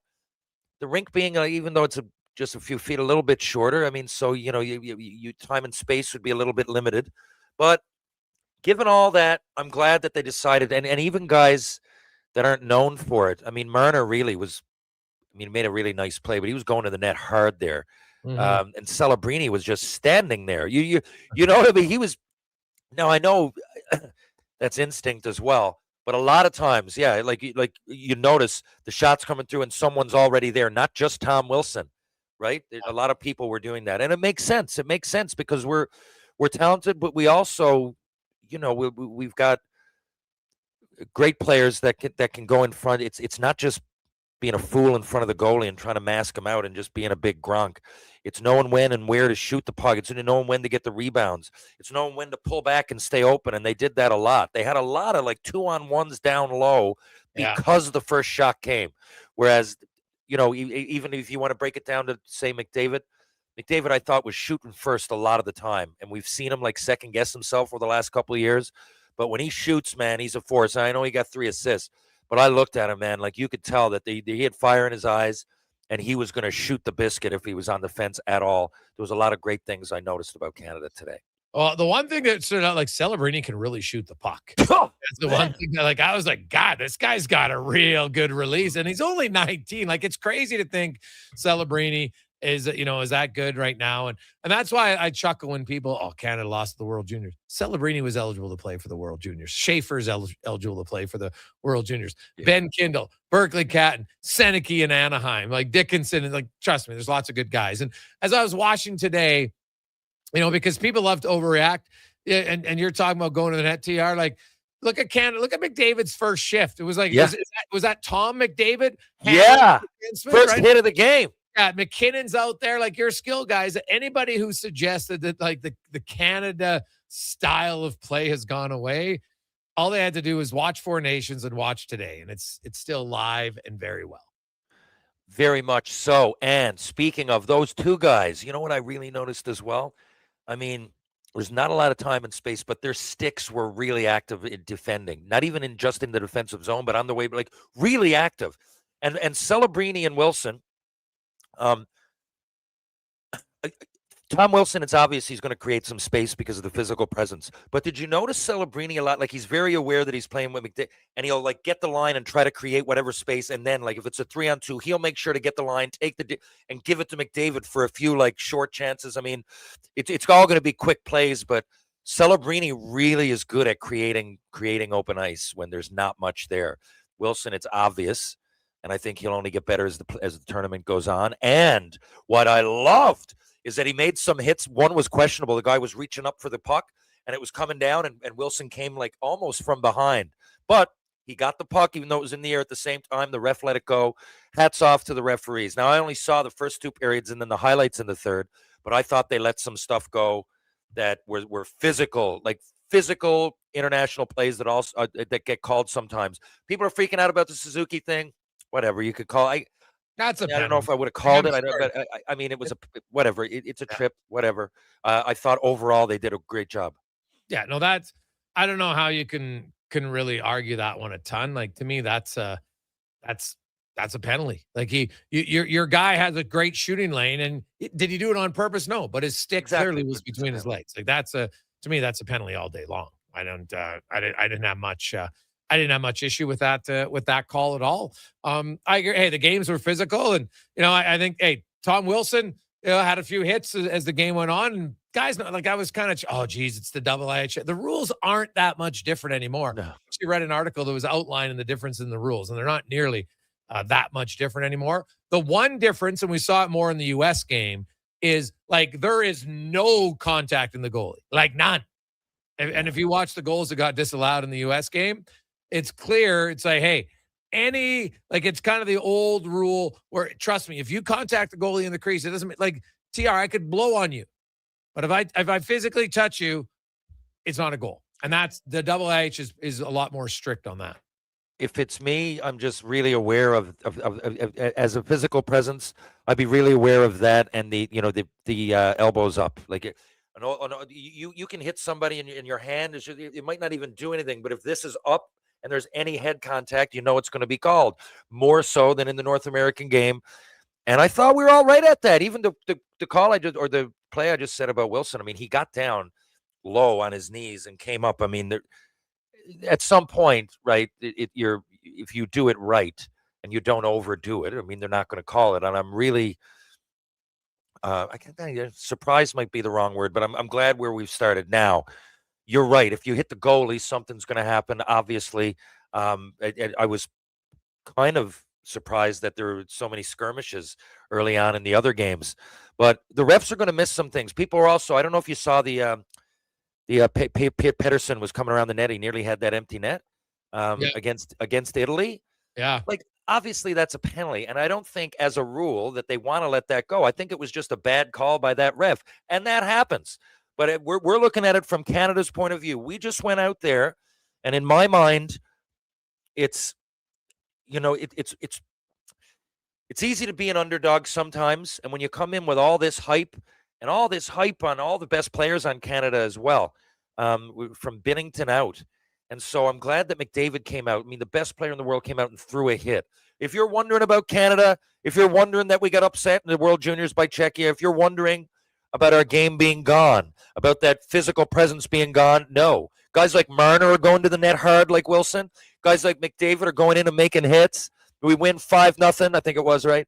I just think we put our stamp on this is Canadian hockey. Now, you still got to beat us. But if they come out and don't play like that, if there's any doubt whatsoever, the other teams are jumping all over that. And I tell you, when I say the other teams, the first team, the USA, are looking at that with magnifying glasses. And Canada came out and did exactly what they should have done. They played exactly how they should have played, with a few mistakes. And I mean, that's always going to happen. They did what they needed to do, and we played Canada hockey, and I couldn't be prouder. Quick text from David. David asks, hey, guys, do you know what Morrissey's injury is? If he can't play for the rest of the tournament, can they bring in a replacement? Thanks. No, they are not allowed. How it works in the Olympics, that's why you have an extra roster spot. You got one extra defenseman, you have one extra forward. Well, actually, you have two extra forwards, two extra defensemen. Once you play your first game, so once your first game starts, you're not allowed to bring in any injury replacement players. So Canada, if Josh Morrissey can't play, they've still got 7 defensemen. It just means now that Travis Sanheim will dress and would probably be the 7th defenseman tomorrow in their game against Switzerland. That's just how it works. So it's a little, it's a different rule than what you had at Four Nations. That's the Olympic rules. That's what you got to abide by. It's the same for everybody else. So no, the 14 and 8 skaters and the 3 goalies, that's what you get. and away they go. So if Josh Morrissey, we don't know yet. We haven't seen any report on whether or not he's going to be. Like, I'm going to guess maybe, probably you have an extra defenseman. If he left the game and didn't return, why wouldn't you just give him tomorrow off? Like, I don't know if there's no need to have to rush the guy back. He can play on Sunday if he has to against France. But right now, if he's out for the tournament, they're just down to 7 defensemen, which obviously isn't a major issue. By the way, in the Four Nations, for those, I see some people chiming in online. Four Nations, they were making the rules on the fly. I mean, that was a new tournament, completely different set of rules. And I get why they would do that for there, right? Because you only had a 7 defenseman roster. So by bringing in an 8th wasn't any different than here. It just, you started with 8. That's all. Exactly. One thing I want to pipe up and say as well, some of those breakouts, Canada looked great. I don't know if it was a set play. It happened quick. The Horvat goal up to Marchand. I think everybody touched it after that, and it went up to Marchand. He made a great play through the middle, and Horvat got it with blazing speed. It's the other thing, man. We're known for physicality. We are fast. And when we move that, and I don't just mean with our feet, you move that puck the right way, man, and it's an easy game. And I thought some of the breakouts, maybe the Oilers should be looking at. Well, the things that we often talk about catching people on the fly. Connor McDavid gets that pass. I mean, any time of year, I mean, it's going to be a breakaway because it's almost that specific play, Marchand to Horvat, the way they broke that out was unique, and definitely took advantage of a guy flying through the zone, often of which would be Connor McDavid. Quick break. We'll return. Jason Gregor, Terry Ryan, Sports 1440, sports1440.ca. Whether you're a craft beer connoisseur or more of a wine aficionado, there's always something new to discover at Sherbrooke Liquor, a unique family-owned independent liquor store. The selection, incredible. The non-alcohol section is also very impressive. Sherbrooke Liquor, expert, knowledgeable staff with a passion for unique finds. More than just a liquor store, we're a community. Alberta's best, the one and only Sherbrooke Liquor. Wine, spirits, and oodles of beer. Visit SherbrookeLiquor.com. 60 years ago, we started selling trucks as Western GMC Buick. Today, we are Wolf GMC Buick. We're still located on the corner of 184th Street and Stony Plain Road with the same ownership for over 2 decades. Our customers have trusted our family-owned, community-driven business. And for that, we are thankful. If you're looking for a truck or SUV, pop in and one of our seasoned professionals will get you a great deal, hassle-free. Come trust our team at Wolf GMC Buick. Wolf GMC Buick. We're making it easy. Action Electrical Solar Team is now making a play for sustainability and savings. They're specialists in powering up for a greener future. That's the strategy. Designing and installing high-efficiency solar panels. They're helping homes and businesses combat rising utility costs by harnessing the power of the sun. A smart move for efficiency and the environment. Hire the Action Electrical team to bring home a win for your project. Visit actionelectrical.net. Craving a dining experience that rises above the rest? Head to Summit Restaurant in the Silent Ice Center, just minutes from South Edmonton Common. Savor exceptional house-made pizza, delectable entrees, and expertly crafted cocktails in a stylish, modern atmosphere.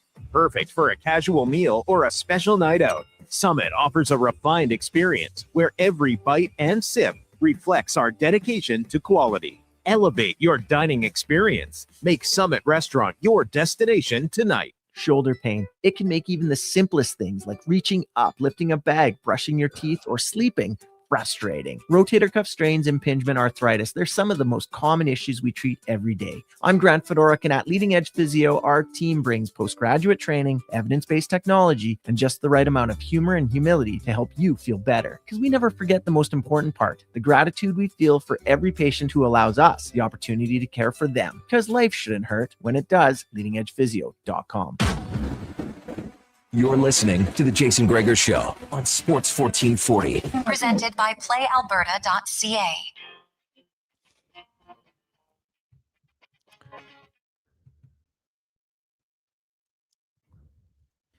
Portions of this hour brought to you by Sherbrooke Liquor, the best place for wine, cocktails, and beers from all over the world. Also, a variety of excellent and non-alcoholic options. See more at SherbrookeLiquor.com.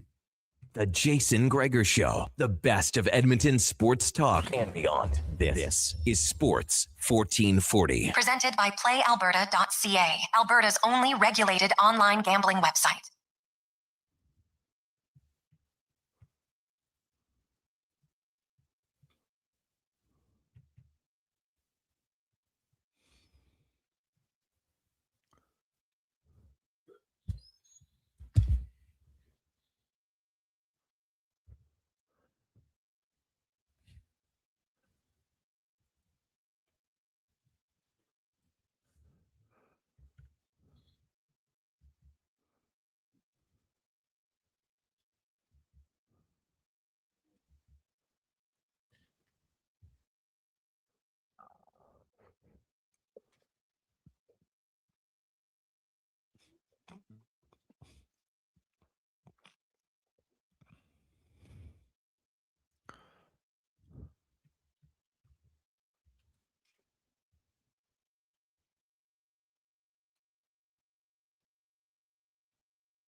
Jason Gregor, Terry Ryan, Connor Halley, Sports 1440, sports1440.ca. No real surprises today at the men's hockey tournament. Canada wins 5-0. Switzerland beats France 4-0. Germany is a few minutes away from beating Denmark. They're up 3-1. USA, same thing, up 5-1 on Latvia. The Canadian women also had a 5-0 victory today over Finland. So now they get into the quarterfinals of the women's tournament. Gets going in a few days. 833-401-1440. 833-401-1440. You can always text or email the show as we're going to get to one of the newest members of the Green and Gold. As we get to the football report brought to you by Legacy Heating and Cooling. The rates never change. No overtime charges. That's how you build a legacy at legacyheating.ca. As the Elks unveiled many of their new free agents, including Coulter Woodmansey, who comes in from Hamilton, offensive lineman, obviously has a connection to the Oilers general manager, Ed Hervey. Coulter, welcome to the show. Welcome to Edmonton. How you doing? Oh, I'm fantastic. Thank you for having me, man. This has been an amazing couple days here joining the Green and Gold. So kind of walk me through the process. Of course, we know that you kind of verbally agreed. I know it can't be official until Tuesday, but kind of walk us through free agency for you. Obviously, one of the more sought after Canadian offensive linemen, and why was Edmonton the place that worked best for you? Yeah, free agency is a tough time. I loved my time in Hamilton. I love that organization. I love the people there. But, getting towards it, knowing that this is kind of the direction I was going to go in, and then getting towards the communication and just getting to talk with, Ed and Zimmerman and, the coaches and everything else. This became clearly a place I wanted to be, not just for the team itself, too, but for the community and everything else. Me and my family I've got 2 kids, my wife, and we want to find a place that we can put down roots and really join a community. And that's what Edmonton felt like to us. And I feel like this team is ready to take that step and compete for Grey Cups. And I think the group we brought in, and plus the amazing guys that are already there and the coaches, this is a special place. And we're really excited to be here. Coulter, is guard your best position? Do you feel most comfortable there? And I'm assuming you're going to play on the right side? I have played a lot of guard in my career, and I wouldn't be surprised if I ended up over there. Okay. What is it about guard that suits you maybe better than tackle? I haven't got a lot of time spent playing tackle in my career. I played a little bit of tackle in emergency situations when I was in Hamilton. Guys get injured, any other reason. It's just never really been what I've been playing. It's not where I'm really comfortable at. If the team needs it, of course, I'll play wherever they need me.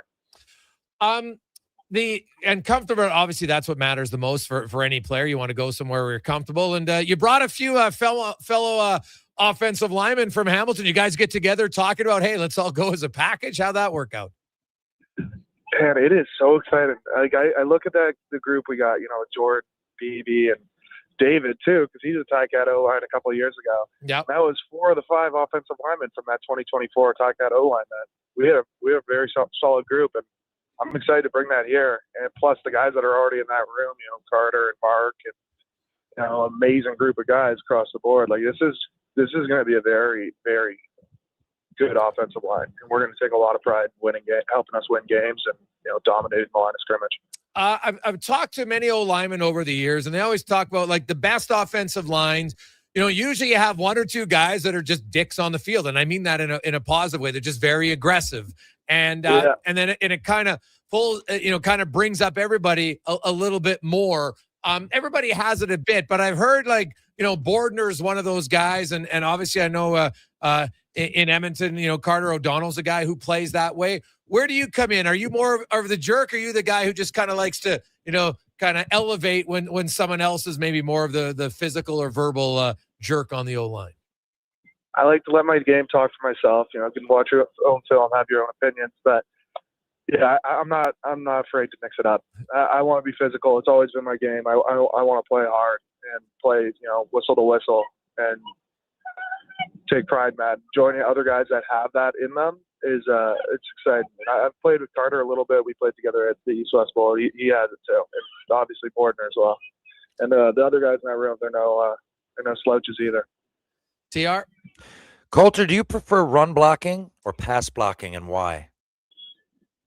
I prefer whatever it takes to win the game, honestly, because you can dominate neither. I prefer just playing great football and playing complementary football and playing big team football.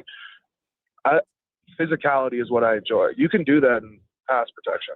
You know, anyone that tries to avoid that, like just because you're one-on-one or if you're on the slide side, like you can go take a shot and try to, you know, clean up a block on the defensive end. In the run game, you can get off the ball and move guys. It's just about playing hard-nosed football. It's not about pass block, run block. But I just like playing football.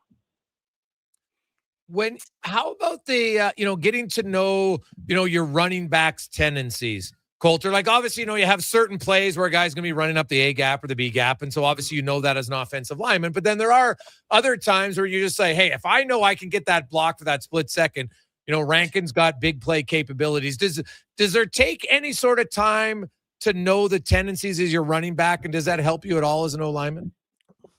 For sure. Because there's certain backs that, you know, do certain things better, you know, a little bit quicker, a little bit more downhill power. Really cool thing about Rankin, and honestly, I watching him all last season, I was like, oh my God, that guy is special.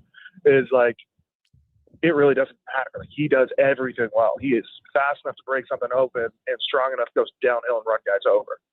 And he has great vision. Like he's a special player, and I'm really excited to get to block for him. This is going to be a cool group. You definitely need to get to know guys, and I'm really excited to get to know Rankin better. Like I got to meet him. But like this is Coulter Woodmansey joins us, one of the new offensive linemen for the Green and Gold. One of the new guys, and I know he's a Russian, but you still go, you know, you had to play against him. You probably watched him in film. And I always like O-linemen know kind of, you know, who are the toughest D linemen. Give me your scouting report on your new teammate, Malik Carney. Yeah, I know Carney very well because he was in Hamilton too. Me and him came into the same year in 2021 with the Ticats. Okay. So I played with him for 3 years. He's a great competitor and a great dude. He plays extremely hard. The thing with him too is he's not just like great like pass rusher, and this is why the Edmonton want to bring him in here because he can play the run. He can drop back coverage, and he just plays hard all the time. And he does things the right way. Like he shows up, works his ass off every day, and then does the same thing on the field and competes. For you, Coulter, football, when did you get involved? When did you start playing? When I was 12, got involved in the back with the Toronto Junior Argos when I was little. Okay. Now, were you always on the offensive line? Yeah. I always played O-line, D-line, just in the trenches. It's a little bit big to play anything else when I was growing up. Okay. Now, what ultimately led you to gravitate to the O-line over the D-line? It was always where I just kind of fit in the best. I've always loved offensive line play because some people think of it as like more passive or blocking, but like the aggression you can play with, the nastiness you can play with on the offensive line, the camaraderie too. Like you get to play with, like if you're doing it right, you're playing with 5 people as one, and you build a brotherhood that you just don't in any other position in sport. And you can do that at playing the offensive line. It's something I've always loved, and it's something I genuinely feel like that this group in Edmonton is going to do. And I think it's cool people. You're listed at 6'5", 310. You said you're always, too big maybe to play other positions. Were you another sport guy? Did you play basketball, volleyball, anything else, or was it from the age of 12 pretty much football? Or did you ever mix in a little hockey as a youngster? Played a bit of hockey, played a bit of rugby, played a bit of basketball growing up. Like, I genuinely believe, like, for kids, just, like, play everything. Yeah. Sports are so much fun. It's the best way to develop as an athlete.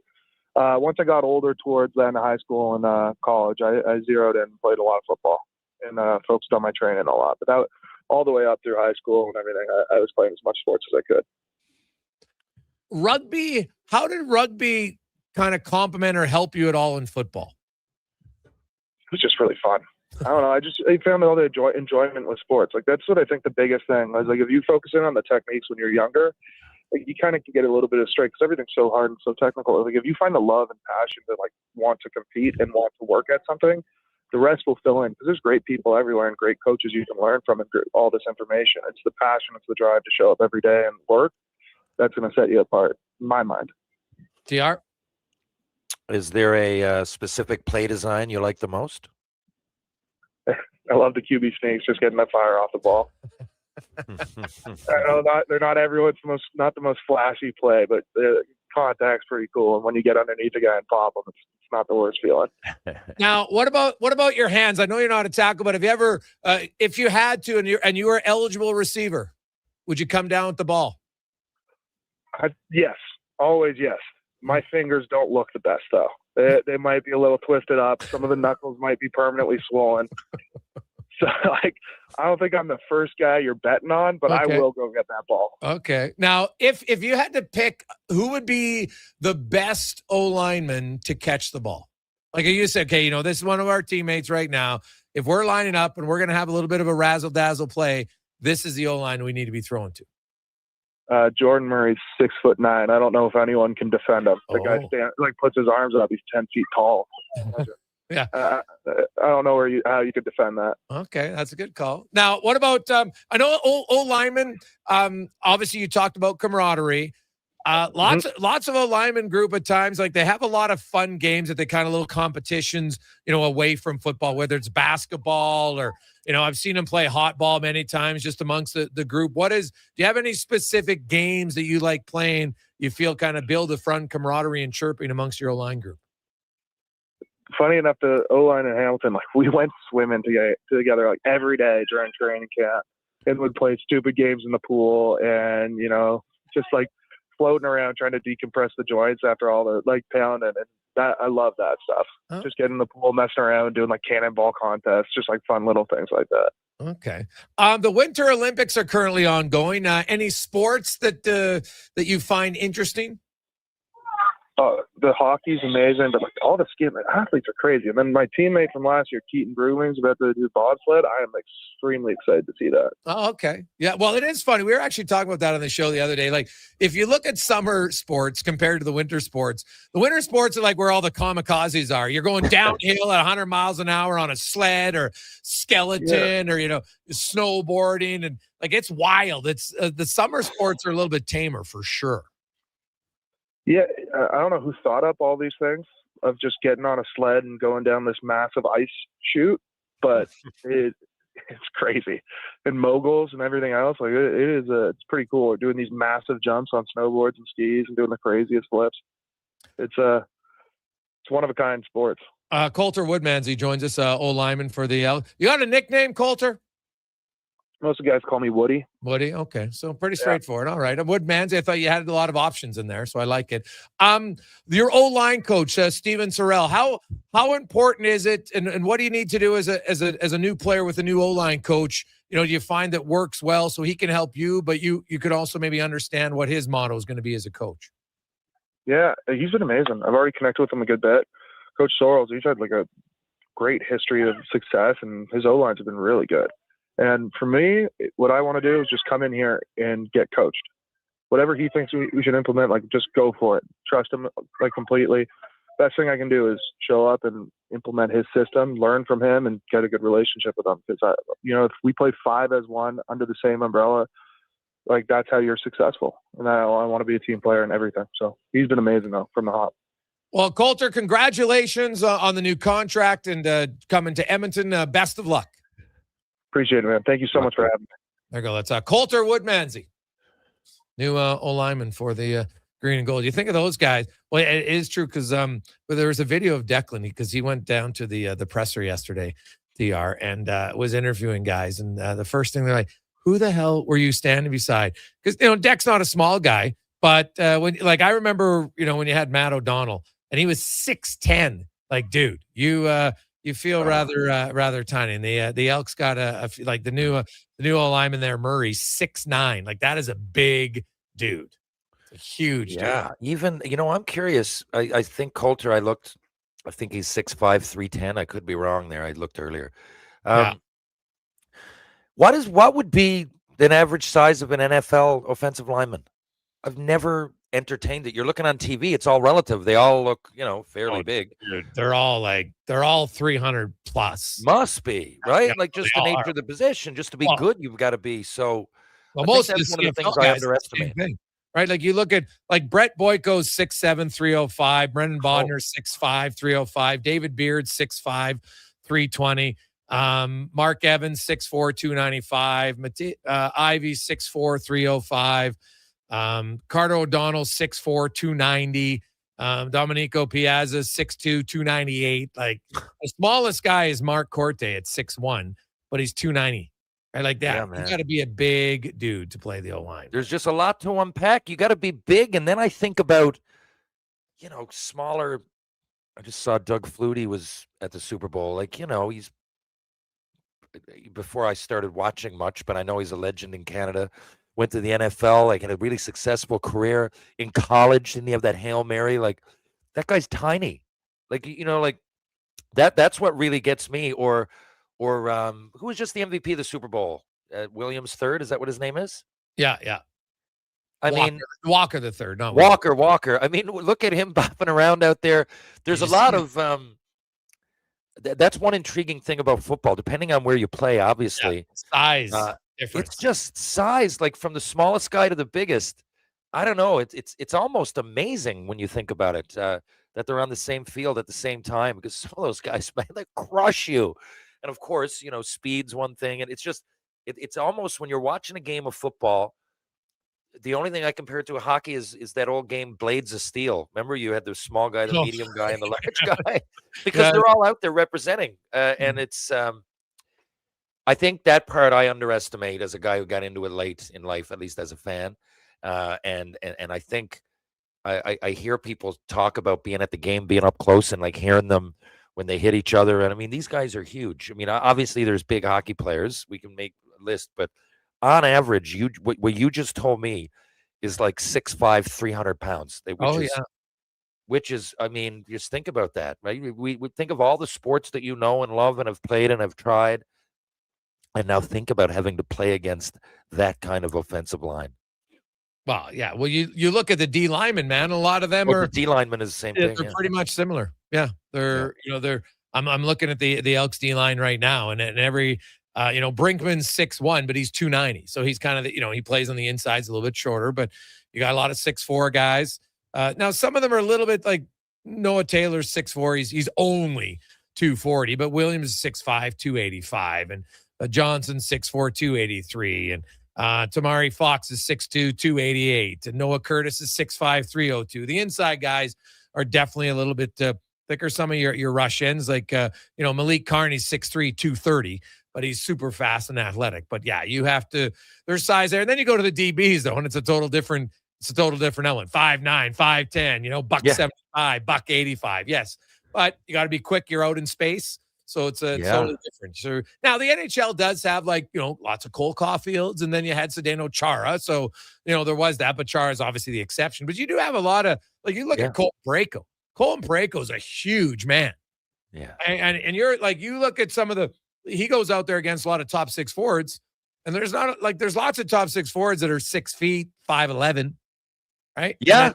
There's him at 6'6", and he's got the wingspan. He's almost touching both boards. So hockey has it, and you do play them more. Like a DB is rarely having to face an offensive lineman, right? Like there's the odd time maybe on a blitz package, okay, but usually then you're kind of hopefully getting, you're not being picked up or covered at that point. So, hockey still has the size I found, like from defense to forwards, and they go head to head a lot, is growing a bit because there's not as many smaller defensemen. We're seeing, you want to win now, you got to be bigger on the back. Like Bouchard, I think people Bouchard's 6'3".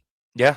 Right. Like so he just takes up space, and Nurse and Ekholm and Jake Wallman's 225. They don't have the weight, like the width of the O line and the D line in hockey, though. That's I've said the same for years. It's physics, man. So whether you like it or hate it, you can build your team however you want, but you're going to have some big D, if not all big D. I remember coming across guys. It's obvious when it's Chris Pronger and these massive specimens in Chara that are also superstars and all-stars, but I remember like really noticing there was a guy, Corey Cross. Remember him on Toronto? And the Hal Gill, guys like that they're really, really big.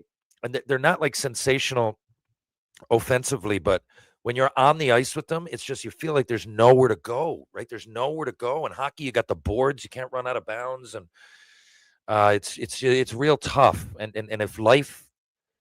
It's one thing to be tough. I don't mean like physically, which it can be obviously because they're bigger. I mean it's just tough to move around. It's physics. If your wingspan covers half the ice and I'm 5 inches taller or shorter, that's it. It's too bad. That's physics. That's the way it works.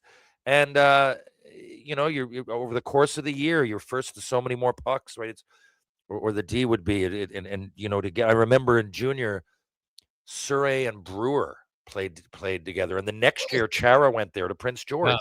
It's just like it's hard. I mean, you want to dump the puck in and play hard, but sometimes you're like, where am I dumping it?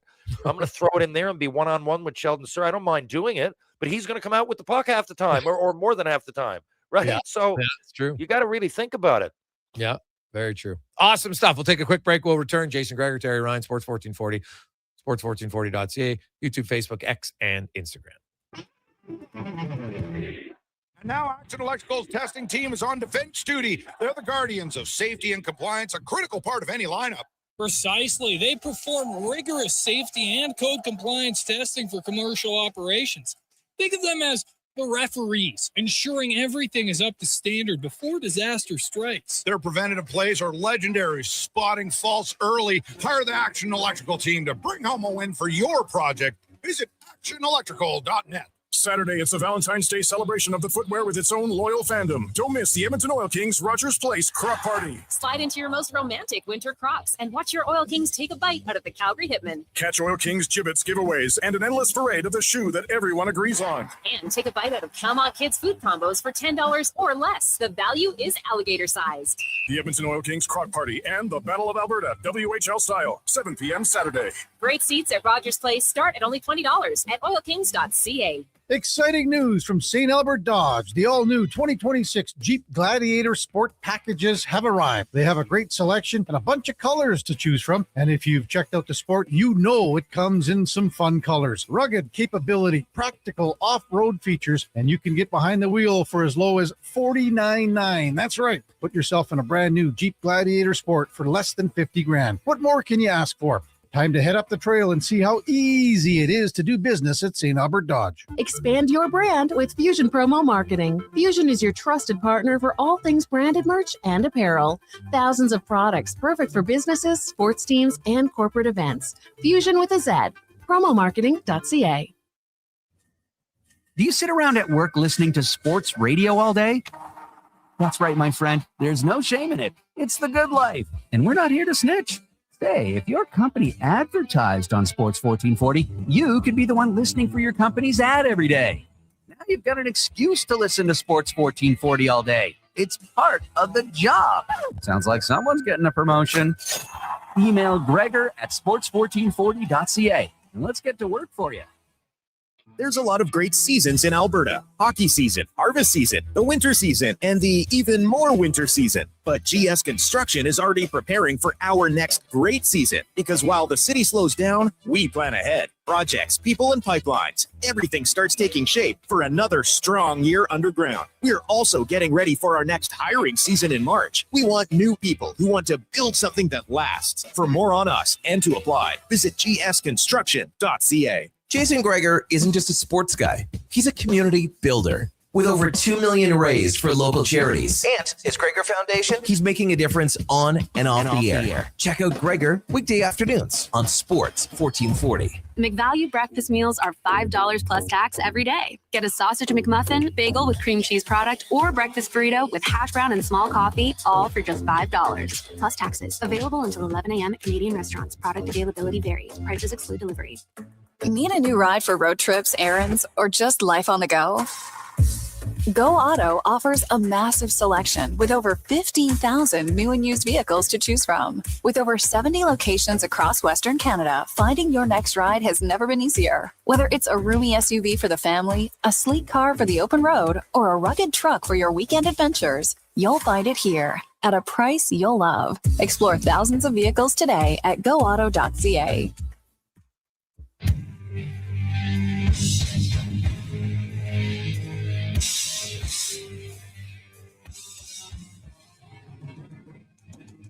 Portions of this hour brought to you by EUL. Get your power play amped up with EUL, supplying the city of champions and Alberta with quality electrical gear since 1975. EUL.ca is your partner in power. The Jason Gregor Show, the best of Edmonton sports talk and beyond. This is Sports 1440. Presented by PlayAlberta.ca, Alberta's only regulated online gambling website.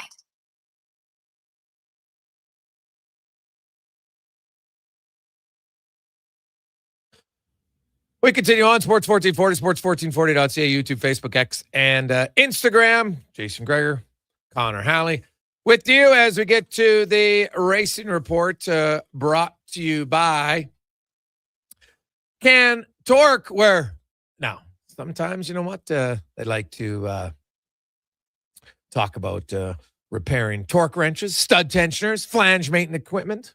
They can do it all, and even racing. Can Torque. Got a simulator right in the shop. You should go on.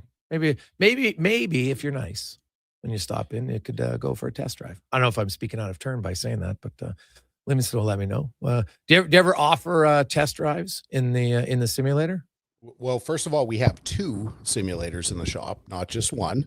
Okay. Yeah, I mean, for people who are interested, of course, more than welcome. I'm happy to turn everything on and get everything fired up. But, to that end, the big car simulator hasn't been run since our open house, which was like late October. Haven't powered on the kart simulator since the beginning of January. So while they're here and they're awesome, they collect a lot of dust. Unfortunately, we're pretty busy, which is why I'm stuck in my office here today. We had an emergency call out at work, and my son, who works for me, Parker, is in the middle of a round trip to Bonnyville, which meant that I got to keep my fat ass glued to my desk today. Well, there you go. Hey, F1, we're getting closer. The season's around the corner. You got practice and testing results. You've got teams. We're 4 seconds behind here. We're not in a position to compete. How much of it is true, and how much of it is just saying things in hope that your opposition? Like, I've always kind of like, why would you say something if it wasn't true? Because once you get on the race, I don't think all of a sudden Red Bull's going to say, oh, guess what? Ferrari said they're not fast. So now we're not going to, it's not going to impact what the other teams are doing. It can, and it can't. How much of it is true? The exact same amount as what a politician says. I mean, they say things in a way to help their cause. Lance Stroll made that comment today. They're 4 seconds up to 4.5 seconds off the pace. Now, are they actually, or are they starting to leverage everybody else's concern that Mercedes engine is so much better than everyone else now that they've switched to a Honda engine, that the only way they're going to compete is get concessions from the FIA and Formula One? Toto Wolff, who arguably has the best engine right now, is praising Red Bull for how strong that their car is. It's all part of the games and all part of the posturing. I spend quite a bit of time online looking at the social medias of the teams and of fans and all the rest. And it's, for people who I would think should know better, getting wrapped up this early in, really it's just testing. This is a brand new car. they've run simulations. They have a pretty good idea, but until you actually put your systems to the test on the track, which was the first session that they did in January in Barcelona, you can't read anything. But there are a lot of broadcasters that are already trying to declare one team has the advantage or another. Like the Barcelona thing was really a shakedown. Nobody was running at race levels. They weren't running at qualifying levels. A lot of the teams didn't have spec fuel because it was too expensive to run. So they were saving it for their Bahrain tests. So, just for people who are either newer or, really still not quite aware of how many games get played, we really, really won't know what the teams have and who's really good until, starting at the first race in Australia, but it'll probably take the first 5 races to really start to show what these guys have once they get through a variety of tracks. Now, Ferrari's going to have the new lighter chassis this year that, they've done their first aero upgrades. They've got a new engineer, so that's a lot of changes for a guy like Hamilton. Now, I know last year didn't go the way he wanted, and I know you commented even during the year, you're like, man, they don't seem to be on the same page. And obviously, they made the change. In the team. What's your expectations for him specifically with Ferrari this year? And how much of for a guy, even with that much experience, how much is the lighter chassis and every the other changes? How much of an impact, if any, do you think that is? Yeah. So the chassis and the aerodynamic changes that Ferrari announced aren't going to, they're not going to get released until the first race. So they're testing on one spec, but they've already got an upgrade plan before the first race. But the engineer thing, it's kind of like how a hockey player, some hockey players thrive in a certain environment under a certain coach. And then when they get traded or, the coach changes, their performance goes away. And it's not because, they're less of a hockey player, just for whatever reason, what the coach is looking for, the system that they implement just doesn't fit their style. They need to go to another team. And then all of a sudden, we've seen it, 1,000 times in Edmonton where a player who's historically, struggled here gets traded away and then starts lighting it up again. Not because they became a better player, but they just got into a system that worked. And Lewis Hamilton, while people will always argue who the best of all time is, statistically, no one's ever done better than Lewis. He's number 1 in wins, polls, tied for championships. He's kind of rewritten the record book. For him to go a whole season without as much as a podium, he obviously didn't forget how to drive. They really struggled with that car. They really, they didn't win a race. Charles Leclerc has won races for Ferrari, pretty much every year since he joined the team.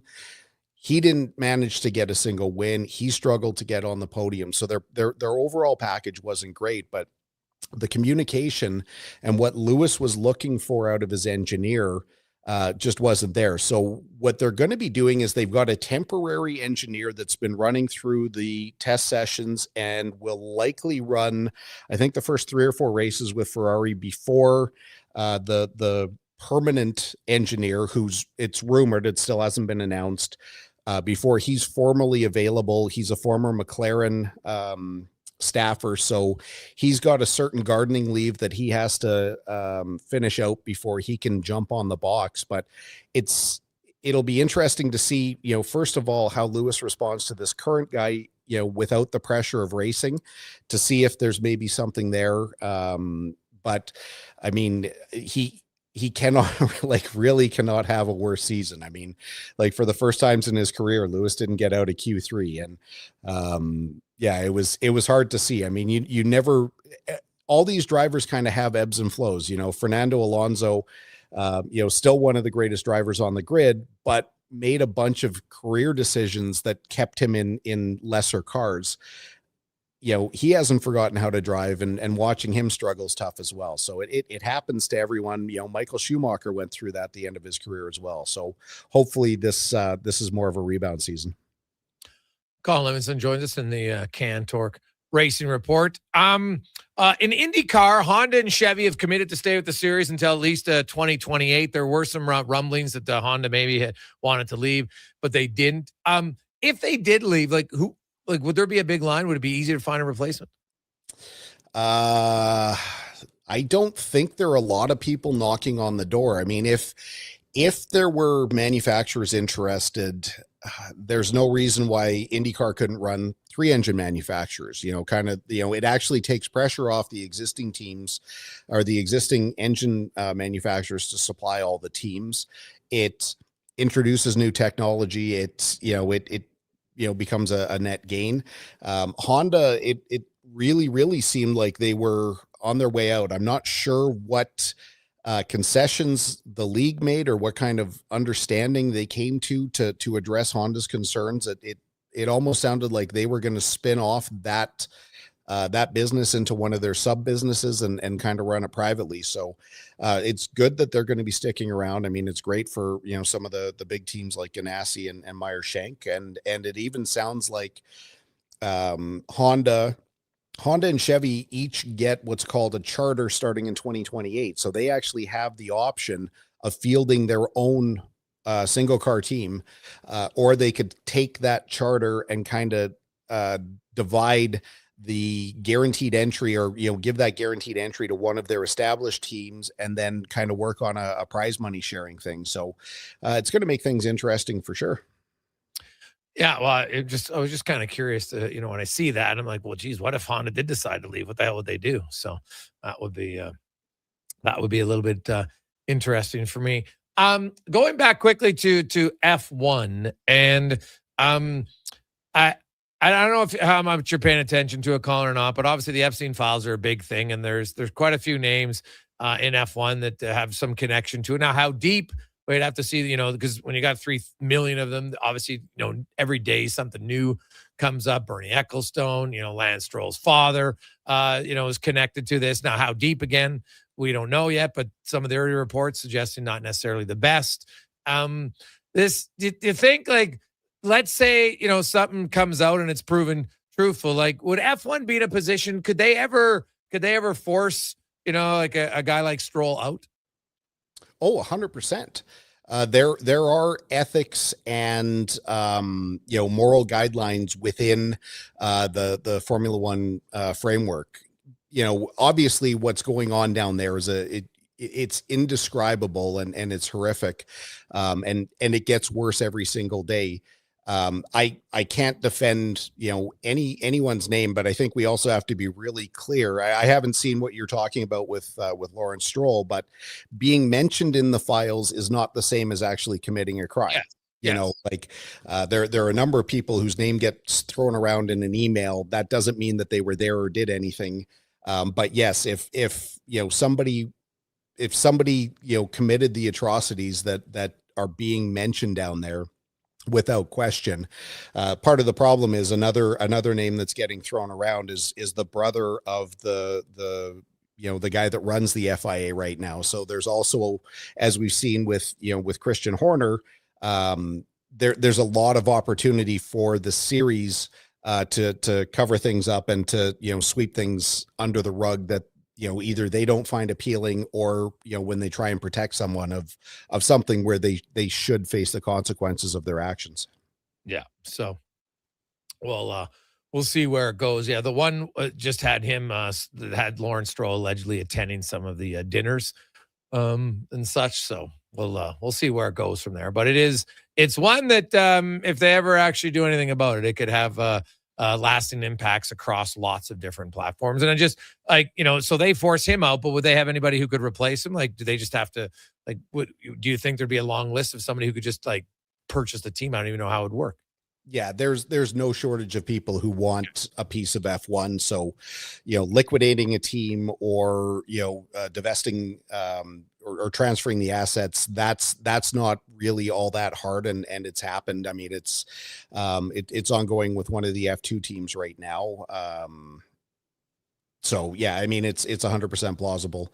It just comes down to, convictions and whether, really, at the end of the day, it comes down to whether F1 takes a look at it as if it's detrimental to the series. And if it is, then they seem to take more action than whether they notice that something bad happened and, just don't want to deal with it. Awesome. Colin, have a great week. We will chat with you. Hey, do you think karting, do you think auto racing would ever get in the Summer Olympics? Boy, it would be awesome. I I don't see that, because I don't think a lot of people could get over the fact that it's a mechanical, the mechanics that get involved in having a car, and having a good car versus a bad car, kind of would be an unfair advantage. Yeah, no, I would love it, but I don't.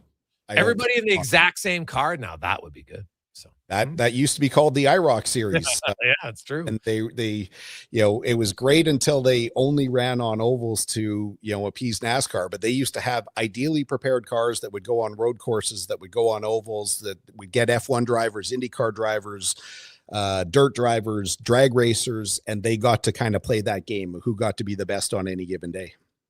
Awesome. All right, man. We appreciate it. We will talk to you next week. Have a great day. Sounds good, man.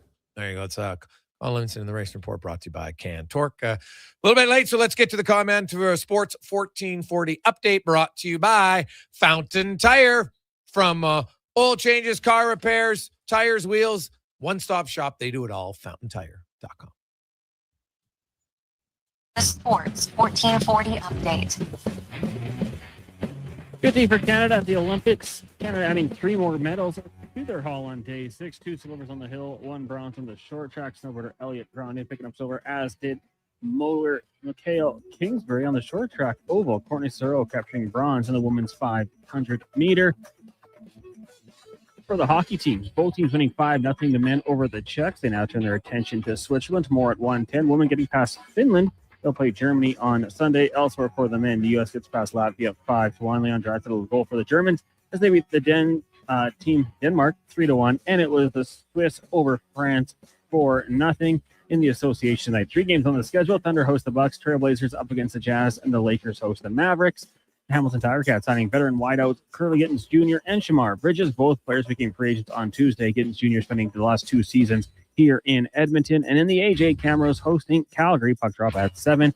Coming up in hour 3 of the Jason Gregor Show, we'll hear Camp Date's 2-minute warning, ask 5 questions, and be joined by the voice of the St. Louis Blues, Chris Kerber.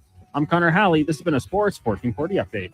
Sports 1440, Stingray Radio Station. CKJR broadcasts from West Edmonton Mall and Wetaskiwin. Download the free Stingray music app and listen wherever you go. For the first time in 66 years, Golden Bears and Pandas hockey are on the move. During the 2026-27 Canada West season, 2 of the most successful hockey programs in U Sports history will call Silent Ice Center in Nisku their temporary home. The Golden Bears and Pandas are excited to connect with the South Edmonton community and welcome new fans to experience the tradition and excitement of U of A hockey. Same tradition, new temporary Back to the home. Gregor Show, Golden presented by Bears and Pandas hockey at Silent Ice Center for the PlayAlberta.ca. 26-27 season. At On the Rocks, the party never stops.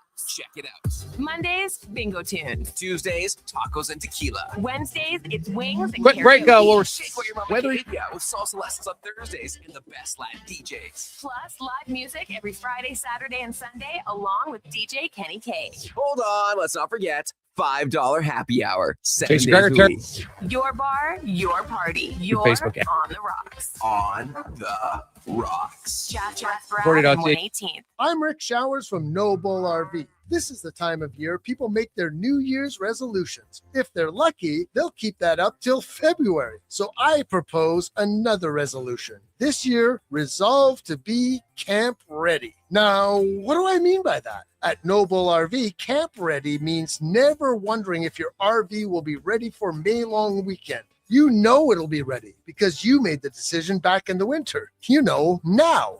Is Camp Ready something I can get from Noble RV? That's right, Bob. Camp Ready is our 12-month RV maintenance plan. It includes winterization in the fall, startup in the spring, roof assessments every year, and all your scheduled maintenance. So when you want to get to the great outdoors, you already know you're Camp Ready. How do I get to be Camp Ready, Rick? We're starting small, Bob. Just 29 Camp Ready plans are still available at No Bull right now.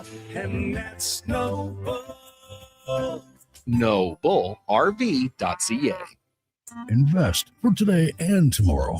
Vision Credit Union makes it simple with 2 RRSP options to fit your goals. Choose a secure term deposit RRSP with guaranteed returns or a mutual fund RRSP offering higher growth potential with exciting opportunities. With an RRSP, you'll save on your income tax, grow your investments tax-free, and get closer to your dreams, whether it's retirement or your first home. The deadline to qualify for 2025 tax deductions is March 2nd. Learn more at visioncu.ca.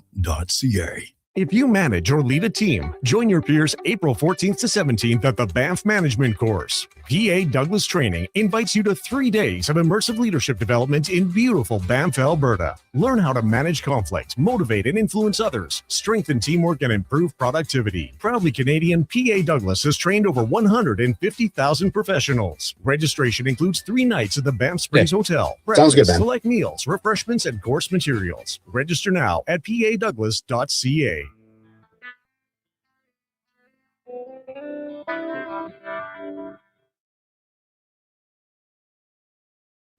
Portions of this hour brought to you by Riverside Honda, 59 years and counting, is St. Albert and surrounding areas premier Honda and Can-Am dealer. It's your dream. Ride it at riversidehonda.com. The Jason Gregor Show, the best of Edmonton sports talk and beyond. This is Sports 1440. Presented by PlayAlberta.ca, Alberta's only regulated online gambling website.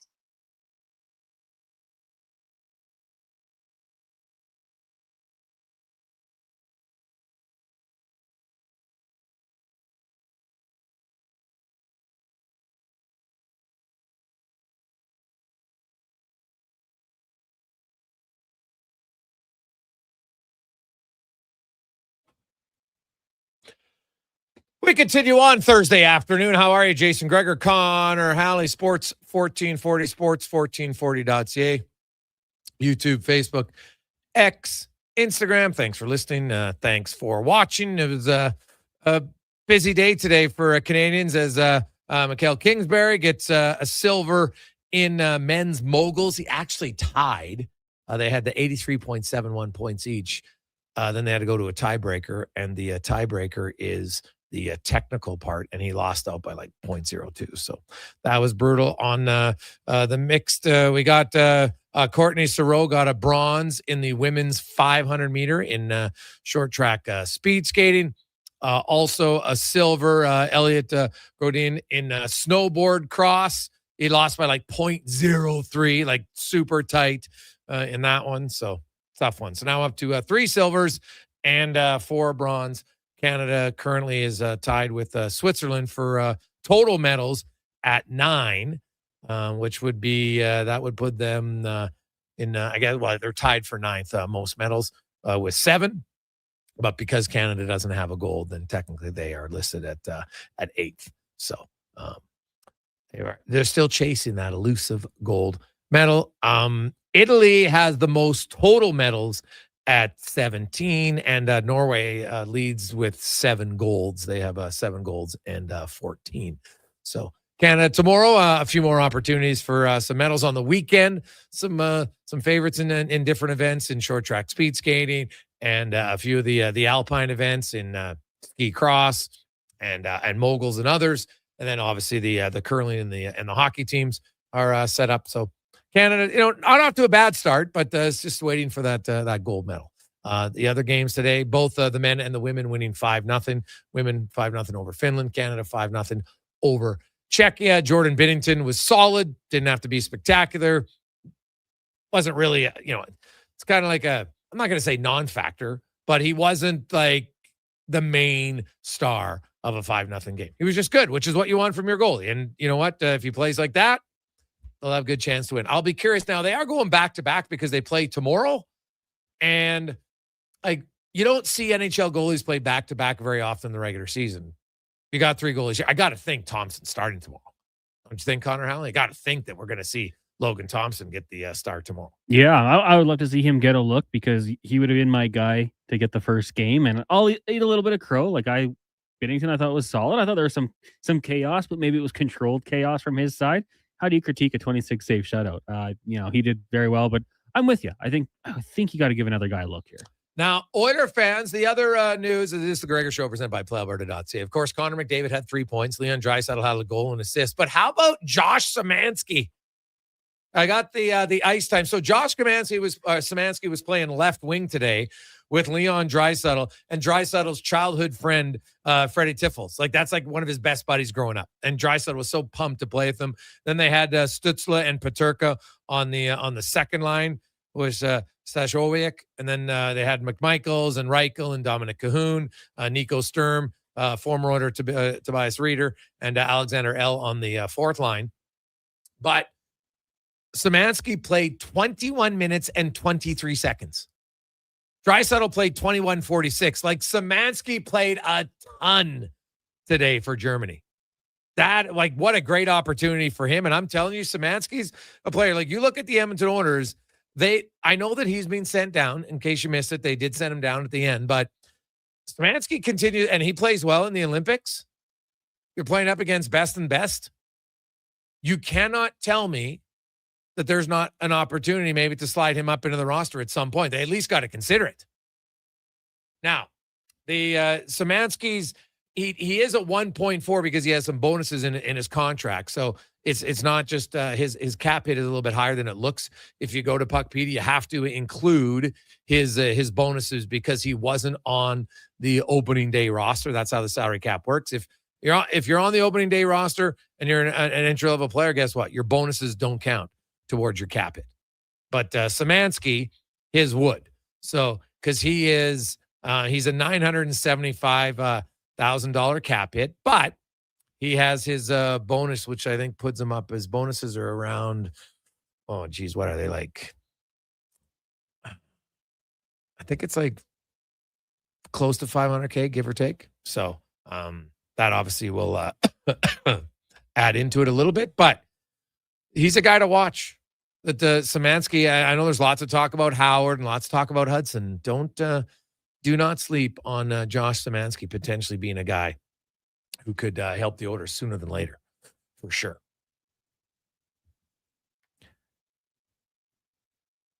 Hey, guys, I play with O'Donnell and Sorensen in Flag Football League. Ridiculous how tall they are. The poor guys who got to line up against them after a shift of work from Eric. Yeah, those would be two pretty big dudes. They're coming in at what's that, 6'10", and what was Sorensen, 6'8", if I'm not mistaken, 6'7" or 6'8". So yeah, that's imagine you line up against those guys in flag football. That's awesome. Love it. A few other texts. Hey, Greggs, I'm happy you pointed out Szymanski. I thought he played awesome for Germany. He was even on the power play. Yeah, he's on the net front presence for them on the one shift. So, hey, now, that kind of shows you the depth of the German team. But at the same time, it's a wonderful opportunity for Josh Szymanski. You're going to play against USA. And like today's, they won the game. Denmark doesn't have a ton of NHL players. They got a few, but not a ton. Right? So they're going to play Latvia and they're going to play US in the qualification round. Or sorry, the prelim. Then they'll get to the medal round. And depending on what the record is, they're probably going to be somewhere in the 5 to 8 seed, I would think. Right? Germany, beats Latvia. That guarantees that they would be second in their pool automatically. And if you're second in your pool, then you're either going to be, you're going to be 4th to 6 even. So yeah, they could be that high. So then, if you can come in if you're Germany and you're like the 5th or 6th ranked team, well, then you're getting 11 and 12, right? So you're probably going to get France, and you're probably going to get Italy. And then you get to the qualify. Then you get to the quarterfinals. So, and then you'll have to play one of the top teams. But I thought Germany had a really good chance to finish second in their pool, and they got a good start. They beat Denmark. That's a team they had to beat. But I will say, like, Germany got really good goaltending today. Really good goaltending. That was because they got outshot. I think it was 37-38 to 26. Their goaltender was pretty solid. So I think they'll want to play a little bit better, but that's a big win for them. If they can beat Latvia, that almost guarantees them that you're probably going to play France or Italy in the second round, unless somehow they, would squeeze in as the best number 2 team, which, I probably have a little tough time thinking that's possible, but you never know. Hey, Greggs, any idea how many minutes McDavid played today? Yeah, McDavid played. They switched their lines pretty. Well, I wouldn't say evenly, but he played. I think it was like 18 and a half minutes today. most of any forward. And they did play like their 13th forward, which was Sam Bennett. He played almost 7.5 minutes. So, that even if we just want to spread that out to the fourth line guys played 9:29 for Marchand, 9:54 for Horvat, 10:01 for Sam Reinhart. So if you want to split that 2:25 up, then, they're around 12 minutes. And McDavid was up over 18. This was not a game that, you had to tax your guys. Why would you? But even then, you still had line 1 at 18 minutes and line 4 at 12. There's, even with all NHL guys, some guys who are first-line players on their NHL team. Hello, Sam Reinhart. Hello, Bo Horvat, good players. There's still a separation in minutes. It's just how it's going to work. And I think as you get later in the tournament, I won't be surprised if we see McDavid up over 20 minutes in some games. I'd be shocked to see it not happen. We'll take a quick break. When we return, get back on track, and we'll be joined by Chris Kerber. Lots of rumors on the trade front. We'll talk about them next. It's Gregor Show, presented by PlayAlberta.ca. Excavators, loaders, lifts, compaction equipment, and more. Find the XCMG construction equipment you need. Available for rental or sale at Japa Machinery Group. Japa, helping build Alberta from the ground up for 50 years. Visit japamachinery.com. Hey, Edmonton, did you know a local Play Alberta winner scored over $500,000 on Mega Jackpots Ocean Bells? Think about the season tickets you could lock down with that kind of cash. From major casino winners every hour to jackpots worth millions and hundreds of popular games to money that stays in the province, there's never been a better time to sign up for Play Alberta. Download the app today to get started with casino, sports, and lottery all in one app. Must be 18 plus to play. When you gamble, use your game sense. You've got a go-to coffee spot, a trusted barber, even a lucky game day jersey.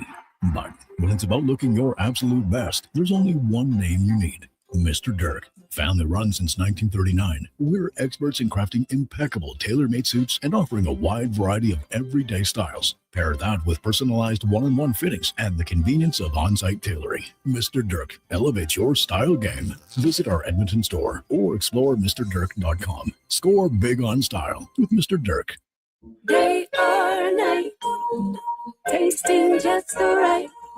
You can order oodle noodle at oodlenoodle.ca, delivering you the news almost right away. Remember, you can order oodle noodle at oodlenoodle.ca. So stay on your couch all day and order oodlenoodle.ca. Oodle noodle. What a performance by Action Electrical today. Their projects team kicked things off, designing and building with unmatched skill. Then the service team swoops in for those crucial repairs and maintenance. And don't forget the testing team, ensuring everything's safe and sound before the solar team scores with sustainable energy. A complete team effort. Have Action Electrical bring home a win for you and your project. Visit actionelectrical.net. The job isn't done until the last load is hauled, and having a semi-trailer out of commission is not an option.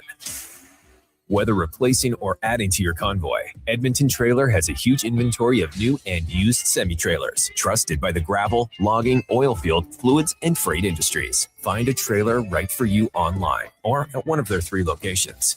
For sales, service, parts, rental, and finance, when you're in it for the long haul, Edmonton Trailer. The longest running basketball show in Canada airs every Saturday morning at 10 on Sports 1440. Hoop City with Paul Sir introduces a new generation of basketball talk, and it's right here on Edmonton's home for sports, Sports 1440.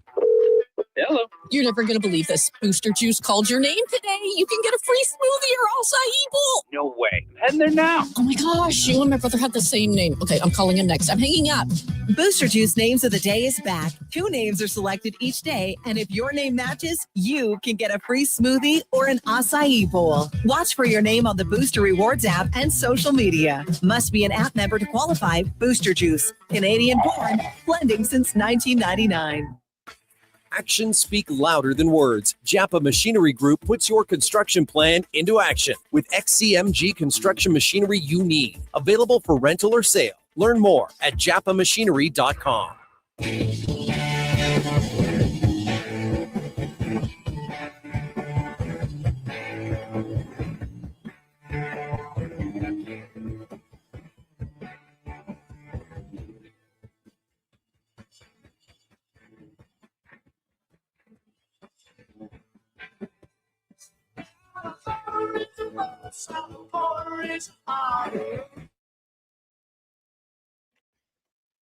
Portions of this hour brought to you by On the Rocks. Team Canada finally back in action, and OTR is ready to be your hockey headquarters. $5.75 Molson Canadian, 69-cent wings, and play, score, and win every game. See more at ontherocksyeg.com. The Jason Gregor Show, the best of Edmonton sports talk and beyond. This is Sports 1440. Presented by PlayAlberta.ca, Alberta's only regulated online gambling website.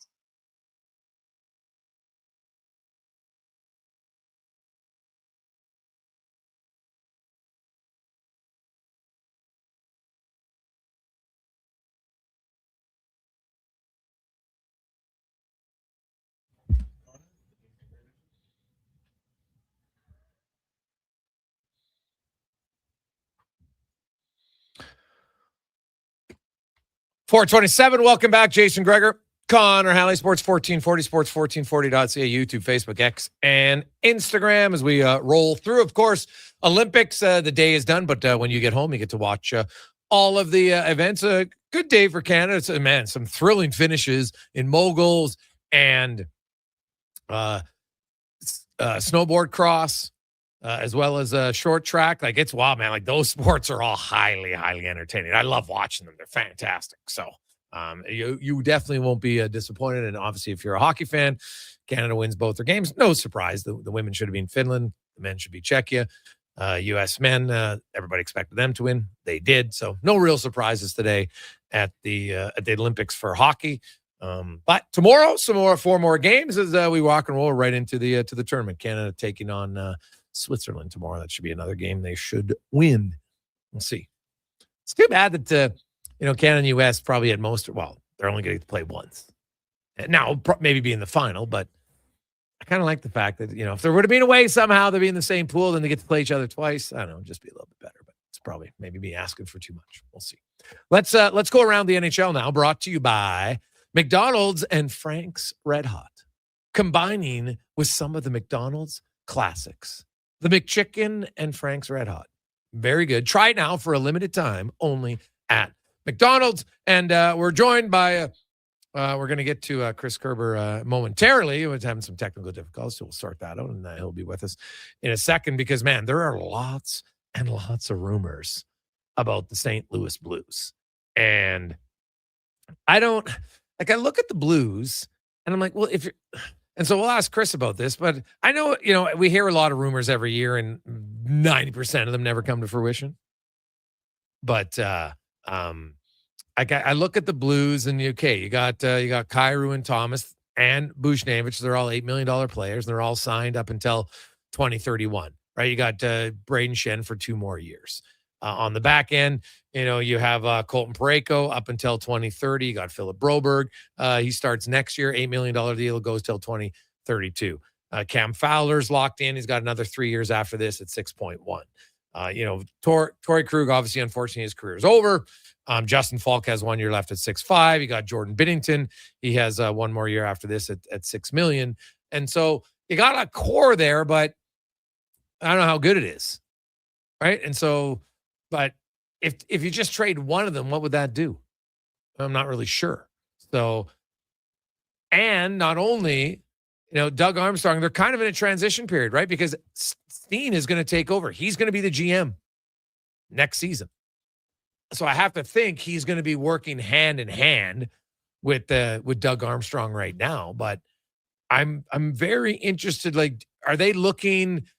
I would think if you're trading Jordan Kyrou, you're probably looking more to get multiple young pieces that you think can help you.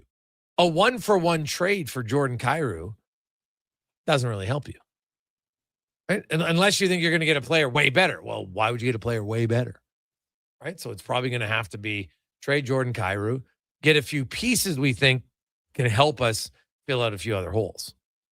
And then, like, for pure rentals, you got Oscar Sundqvist, Matthew Joseph, Robbie Fabry. Like, none of their UFAs are really, like, exciting players to add for opposing teams. Like, maybe a team's like, hey, we need a 4th-line center, so maybe we look at Sundqvist. Okay, but what's he going to get you? A 3rd-round pick, maybe? Probably a 4th.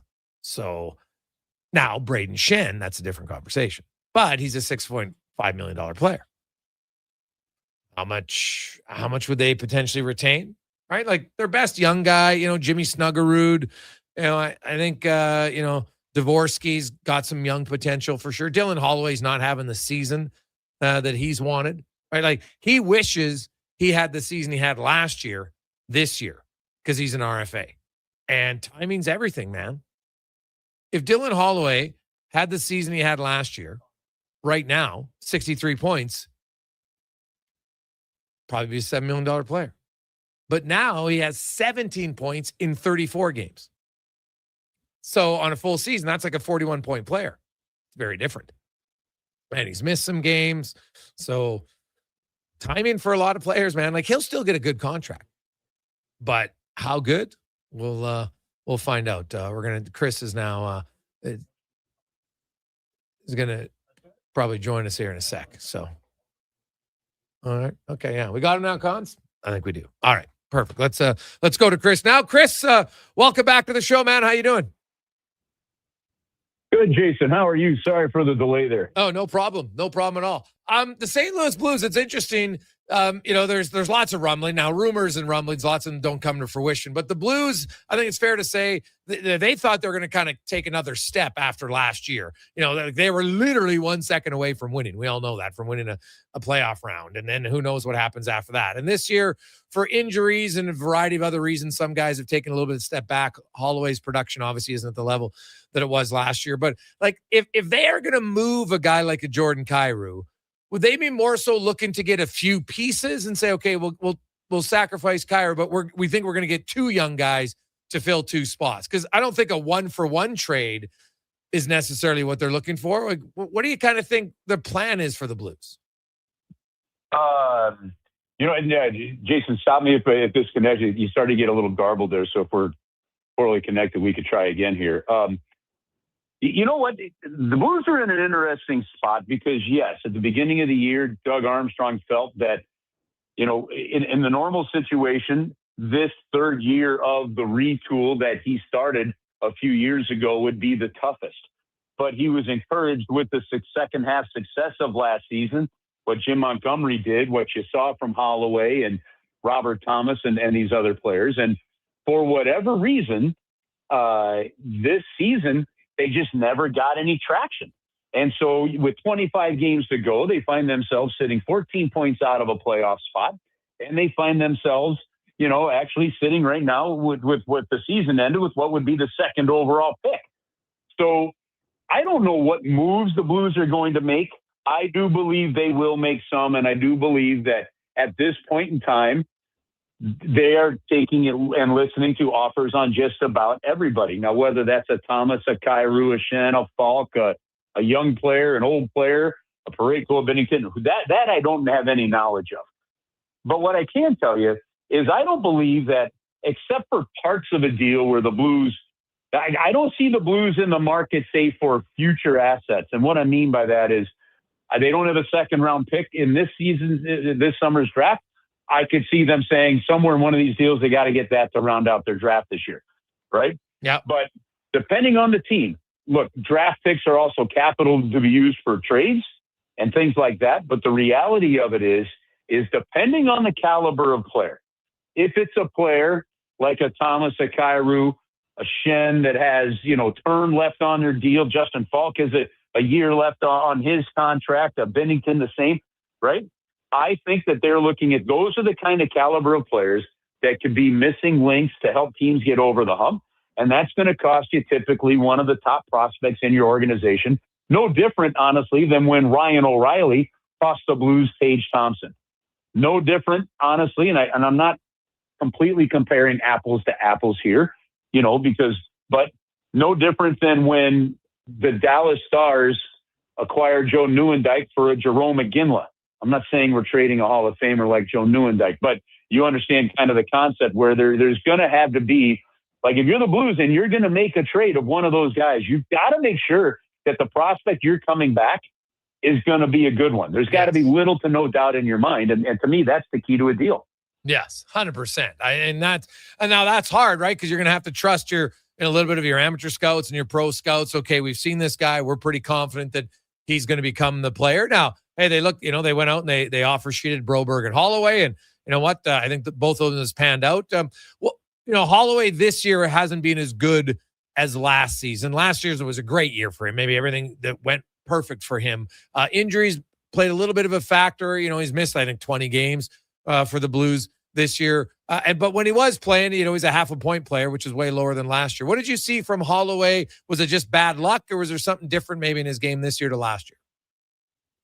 Jason, when I answer it this way, trust me when I tell you I'm not trying to dodge the question.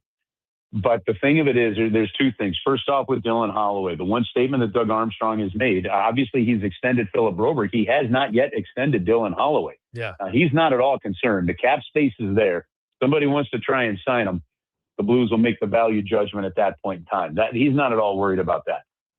But what he has said is, you look at Dylan's career to this point, and injuries have been a factor in his career. Right? Mm-hmm. Before you lock in really long term, you want to know that you're past that. He used Patrice Bergeron and the concussion scenarios as one example of another player around the league in that type of situation. Now that's Doug Armstrong speaking to that topic.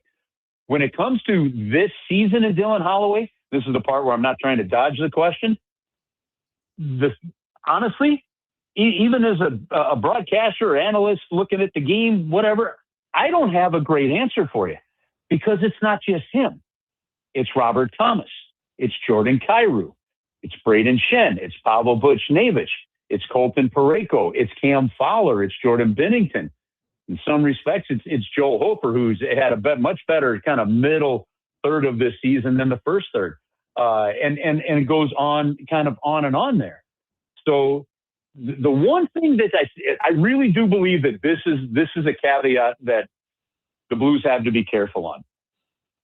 Yeah. You can have some knee-jerk reactions to this season, right? Yeah. But when it's one of those seasons when everybody has been off, that makes the evaluation process really, really difficult. And you've got to be careful, because if they came in thinking, man, we've got some really good pieces, you can have really good pieces that are just having a bad year, and maybe they're all having it at the same time. But how you adjust this from the trade deadline through the draft and free agency is going to dictate whether you're able to springboard back into playoff contention, or whether you sit in this lower part of the league for the next couple of years. And knee-jerk reactions on a season like this, where it's not one or two guys having a rough year, it's a lot of them. That's the ultimate challenge that makes you real hesitant on how you do your evaluations. Yeah, Chris Kerber joins us from St. Louis. That's the key. How about the transition for GM, right? It's kind of rare. We don't see that in hockey. I'm not saying it's a bad thing. It's just you don't see the succession plan, or they openly talk about it. We know who's going to be the GM next year. It's going to take over from Doug Armstrong, and now Alex Steen's going to come in. I'm assuming, obviously, they're working together. Steen, he's going to be the GM next year, and Armstrong's still going to be around. But how do you see that transition going? And I'm assuming Armstrong will be there as guidance, but obviously he's got to let Steen kind of be the decision maker. Yeah, I think the transition is going to go really well. I think the transition is going to be pretty smooth. As for how the details are going to work, Doug Armstrong is still going to be part of this organization under contract for the next 3 years as president of hockey operations. And that is going to basically be one hell of a great advisor for Alexander Steen in that role. So listen, you're still going to have a massive Doug Armstrong footprint. The question everybody is asking is, how much as general manager, as we have known that role in the National Hockey League, how much of that Alexander Steen imprint is he going to be able to put on this team in terms of what, if he has differing philosophies in terms of character, style, whatever, than Doug Armstrong. So none of us know how that's going to work out. I do know they have a great relationship. I do know that, I really don't anticipate any blips or issues there. I think that Alexander has a terrific mentor in a process and somebody with the experience of Doug Armstrong. And honestly, unless I'm forgetting somebody off the top of my head, I think the last time you had a GM in waiting was actually with the St. Louis Blues. When Doug Armstrong got let go from the Dallas Stars, the St. Louis Blues hired him as the GM in waiting for Larry Plow. They hired him in 2008. Larry Plow was going to retire in 2010, and that's when Doug Armstrong took over. And in Doug Armstrong's first draft as general manager, he drafted Jaden Schwartz 14th and Tarasenko 16th. So the Blues organization has gone through this, but we just have to kind of wait and see how that is going to take over. I'd expect Alexander Steen to have a guy or two that he played with, some people, whether it be locally that he trusts and has great relationships or not. I'd expect one of them, to probably join Hockey Ops that isn't officially in Hockey Ops now. But aside from that, I think it's going to be a pretty smooth transition to Alex taking over. It's been amazing. Jordan Binnington's play at Four Nations obviously was, especially in overtime, was unreal of that game. Today gets a shutout. Didn't have to be as all world like he was in that overtime game. Hasn't had the year he's wanted in St. Louis, Chris. It's none of the numbers are great. He's not making the big saves, which is kind of his calling card as much as he has. Like, he's been great on high danger chances the last few years, but. Like, how much of a benefit do you think the Olympics is for a guy like Binnington? Because he seems like just an ultra competitive guy. And is he struggling a bit because the Blues haven't really been that competitive? I'm not trying to say that as an excuse, but some guys are wired to be more in the meaningful games. I think it would be unfair from a team standpoint to sit there and say that all of the struggles that the Blues have seen with their goaltending this year is just on the team in front of them. Okay. But this is the game of hockey, right? And so, yes, Jordan this season, he himself hasn't been up to par and up to snuff. This is just normal when a team struggles. And the one thing I have seen with this team is I haven't seen the quit. I haven't seen a bunch of veteran guys that go, to hell with this, get me out of here, right? I've seen attitude in the room. You see it in practice. You see when you go talk to them. You see when you're on the plane. And guys are trying hard. And it's just not clicking. That weight, when it snowballs, I don't care how good of a competitor you are, that weight gets heavy. And I think that that's what's happened to him and a lot of players on this team this year. I think this break is good for the Blues in that sense. I think Jordan Binnington going to play for Team Canada right now and behind that lineup that Team Canada has in this kind of competition is going to be fantastic. Jason, I said it. I might have even said it on your show earlier in the year. Like, I can't tell you the number of interviews I've done on Canadian radio stations where they've asked me about him, and I'm going to say the same thing now that I've said pretty much all season. Like, don't worry about him. This guy, he's zoned, he's focused, he's moved his career and his mindset into being in the moment. I'm not at all surprised. He made some pretty dang good saves in that game to get that shutout today. Yes, they aren't. It's not against Team USA or the Swedes yet, but he made some pretty dang good saves in there. And Jordan Binnington playing behind that team, I think you're going to see him be fantastic again. And I don't know whether it'll be enough to win the gold. Bounces, matter here. But dude, if you see the number of wide open, like the Blues have been so bad defending the middle of the ice this year, like the scoring chances that they've given up are just crazy. And so I am watching that. And seeing how even there's enough games that he's kept his team in it that I've just felt right from the start that, when all that talk is going on, well, look at his numbers. Does he even make Team Canada? I started laughing. Oh, yeah, he's making it, right? And he's going to be your starter, and he's going to be fine. It's going to take something else for him not to be. And I think, again, you saw today just how Jordan Binnington can be. And in that sense, Jordan's play, like the other guys I've already mentioned during this segment, it's a byproduct of a team that just hasn't found any traction. And it's a hard thing to try and answer why. Yeah. Well, it'll be an interesting 10 days when we return from the Olympic break, because I think the Blues, they got some pieces if teams are willing to pay up that, could be exciting. And I think the Blues, it's kind of a disappointing season for sure, but hey, you get a top 3 pick, who knows, maybe you get the number 1 pick, and things can change rather quickly, as we've seen. Look at a young guy like Macklin Celebrini, what it can do to an organization. So, well, you know what? I did this. I went and I did this, right? Yeah. The St. Louis Blues, okay. The St. Louis Blues have picked in the top 5 of an NHL draft 6 times in franchise history. Yep. Right? Yep. The Edmonton Oilers have had 4 first overall picks since 2007, right? Oh, yeah. Okay. Oh, no, you need them. You look at the Buffalo Sabres, right? And yeah, they're coming on finally. About time, right? Yeah. But this is a team that's picked in the top 10 11 times in the last 13 years, right? San Jose is picked in the top 5 now. What, in 2 of the last 4, I think? The Chicago Blackhawks, 3 of the last 5? The Blues, and how about this one? The last time the St. Louis Blues picked a forward with a top 5 pick in the draft was Perry Turnbull in 1979. Well, I know.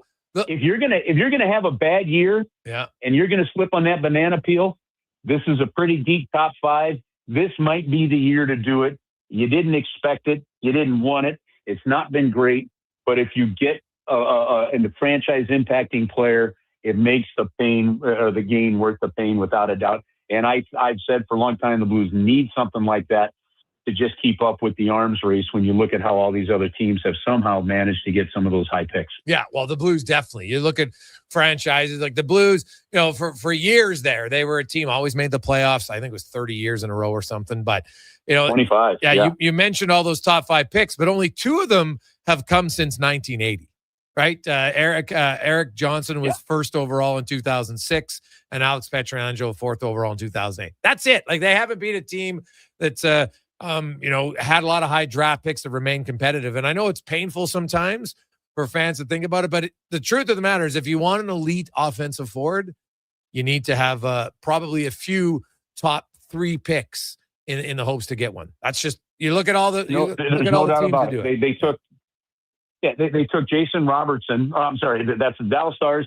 Unless you're going to get like a Jason Robertson in the second round, right? But go look at, for the most part, go look at the top 10 in scoring in the National Hockey League, right? Yeah. If they took Dvorsky, who scored a beautiful goal yesterday, they took Dvorsky with the 10th pick in the 23 draft. Okay. The only 2 times since 1990 that they had a top 10 pick, right, was actually the 2 you mentioned, 06 and 08 with Johnson and Pietrangelo, right? So prior to taking Dvorsky in 23 with a top 10 pick, the last forward they took with a top 10 pick was Rod Brindamore in 1988. That is wild. Yeah. So, I mean, it's crazy, isn't it? Yeah. So you're telling me, though, that if they get a top 3 pick, they might take Verhoff, the defenseman? Dude, I'm telling you, here's the one thing I do know. I've had some fun with this one. If they get a top 5 pick and the defenseman's the only ones left, I get it. But, boy, the defenseman had better be a hell of a lot better than any forward. Yeah. No, that's fair. Very true. Because you can get really good D-men outside the top 5. It's just a lot harder to get good forwards out there. That's for sure. Well, they got their D-man in Broberg. Honestly, they did. So the guy, and they're hoping that Mayu steps in there. This team needs, I think, a franchise exciting player as a forward. And if you're going to go through this kind of a season, you hope you get it with a very high pick. Yeah. Chris, great stuff, man. I appreciate it. Enjoy the rest of the Olympics, and we'll talk to you again soon. All right, Jason. Thanks, man. Talk to you later. There you go. That is Chris Kerber joining us from St. Louis. We'll come back with 5 questions and more on the Gregor Show, presented by PlayAlberta.ca. You got a go-to coffee spot, a trusted barber, even a lucky game day jersey. But when it's about looking your absolute best, there's only one name you need. Mr. Dirk. Family run since 1939, we're experts in crafting impeccable tailor-made suits and offering a wide variety of everyday styles. Pair that with personalized one-on-one fittings and the convenience of on-site tailoring. Mr. Dirk elevates your style game. Visit our Edmonton store or explore MrDirk.com. Score big on style with Mr. Dirk. Sometimes you think about what you're going to do in the day. Go to work, pick up the kids from school, make supper. But at GS Construction, we think a little differently. Winter is our season to think, to plan, and to improve. We study, we innovate, we train. So when the thaw comes, we're ready to dig, build, and deliver even better, which means we need people like you. If you're thinking about joining the team at GS Construction, now is the time to do it. To apply and to see how we think, visit gsconstruction.ca.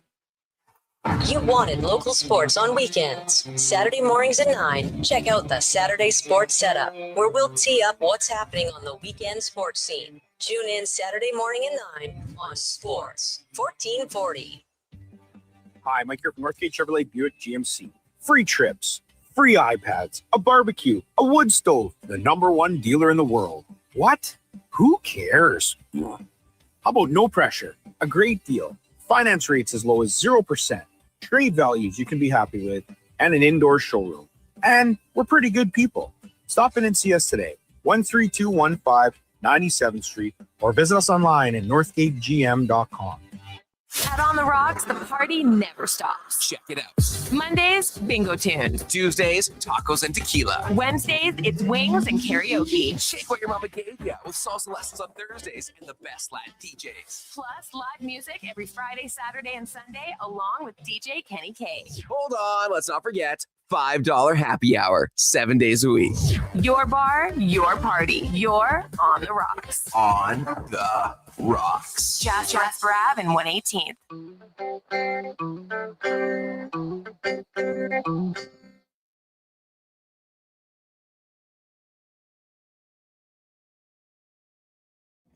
Portions of this hour brought to you by Cantork, made in Canada, made for Canada, where extreme isn't theoretical. Find your solution at cantork.com.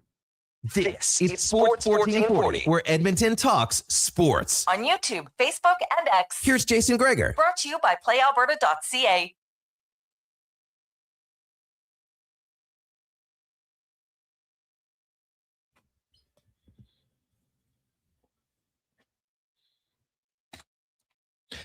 .453, we return. Gregor, Hallie, Declan Kruger, running things over on YouTube, Facebook, X, and Instagram. Thanks for joining us today, allowing us to be a part of your afternoon. Maybe you listen to the podcast later, part of your evening. So however you consume the show, thank you very much listening or watching, texting in. It's all great. 833-401-1440. Let's get to the con man and a sports, or actually 5 questions brought to you by The Brick.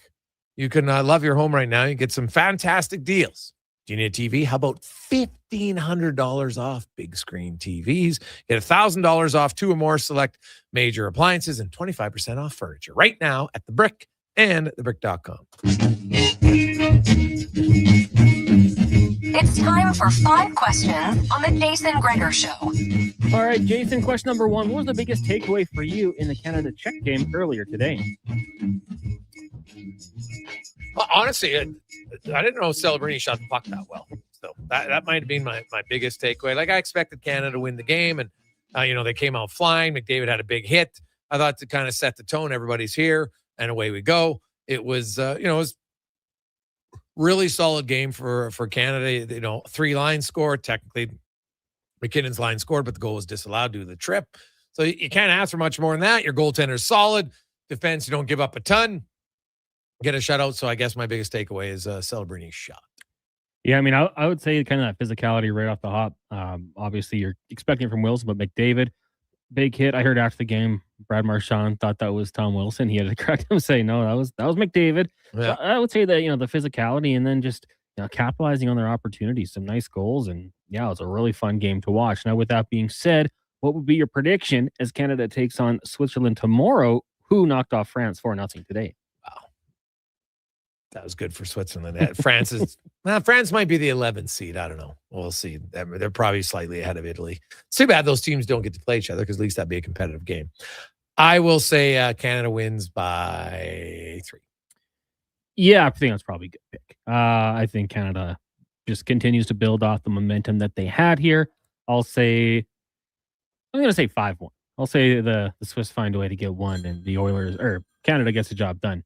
In that one, a question number 3 for you. Occasionally on this show, we do talk uniforms and looks. Mm-hmm. Which hockey team in the Olympic tournament do you think has the best uniform? Ooh. That's a good question. I hadn't even really thought about it. Tell me yours. Well, I like the German, the coat of arms that they have. I don't want to insult it, but the little bird thing kind of flexing, I think that's a cool look. So I'll go with that. I've long said that black uniforms look intimidating. So I like that one they had rolling out today. Yeah, I don't know. Like, obviously, I'm probably biased. I'm rooting for Canada, so I like the Canadian one. But if I have to pick somebody who's not Canadian, I like the blue of Slovakia. Nice. Question number 4. I talk about volleyball a lot as a sport. I think you need to see in person, especially at a very elite level, to see how good they are. Mm-hmm. Which Winter Olympic event do you think would blow your mind the most if you went and saw it? Short track speed skating for sure. just to see it closer. And like, I know it looks fast on TV.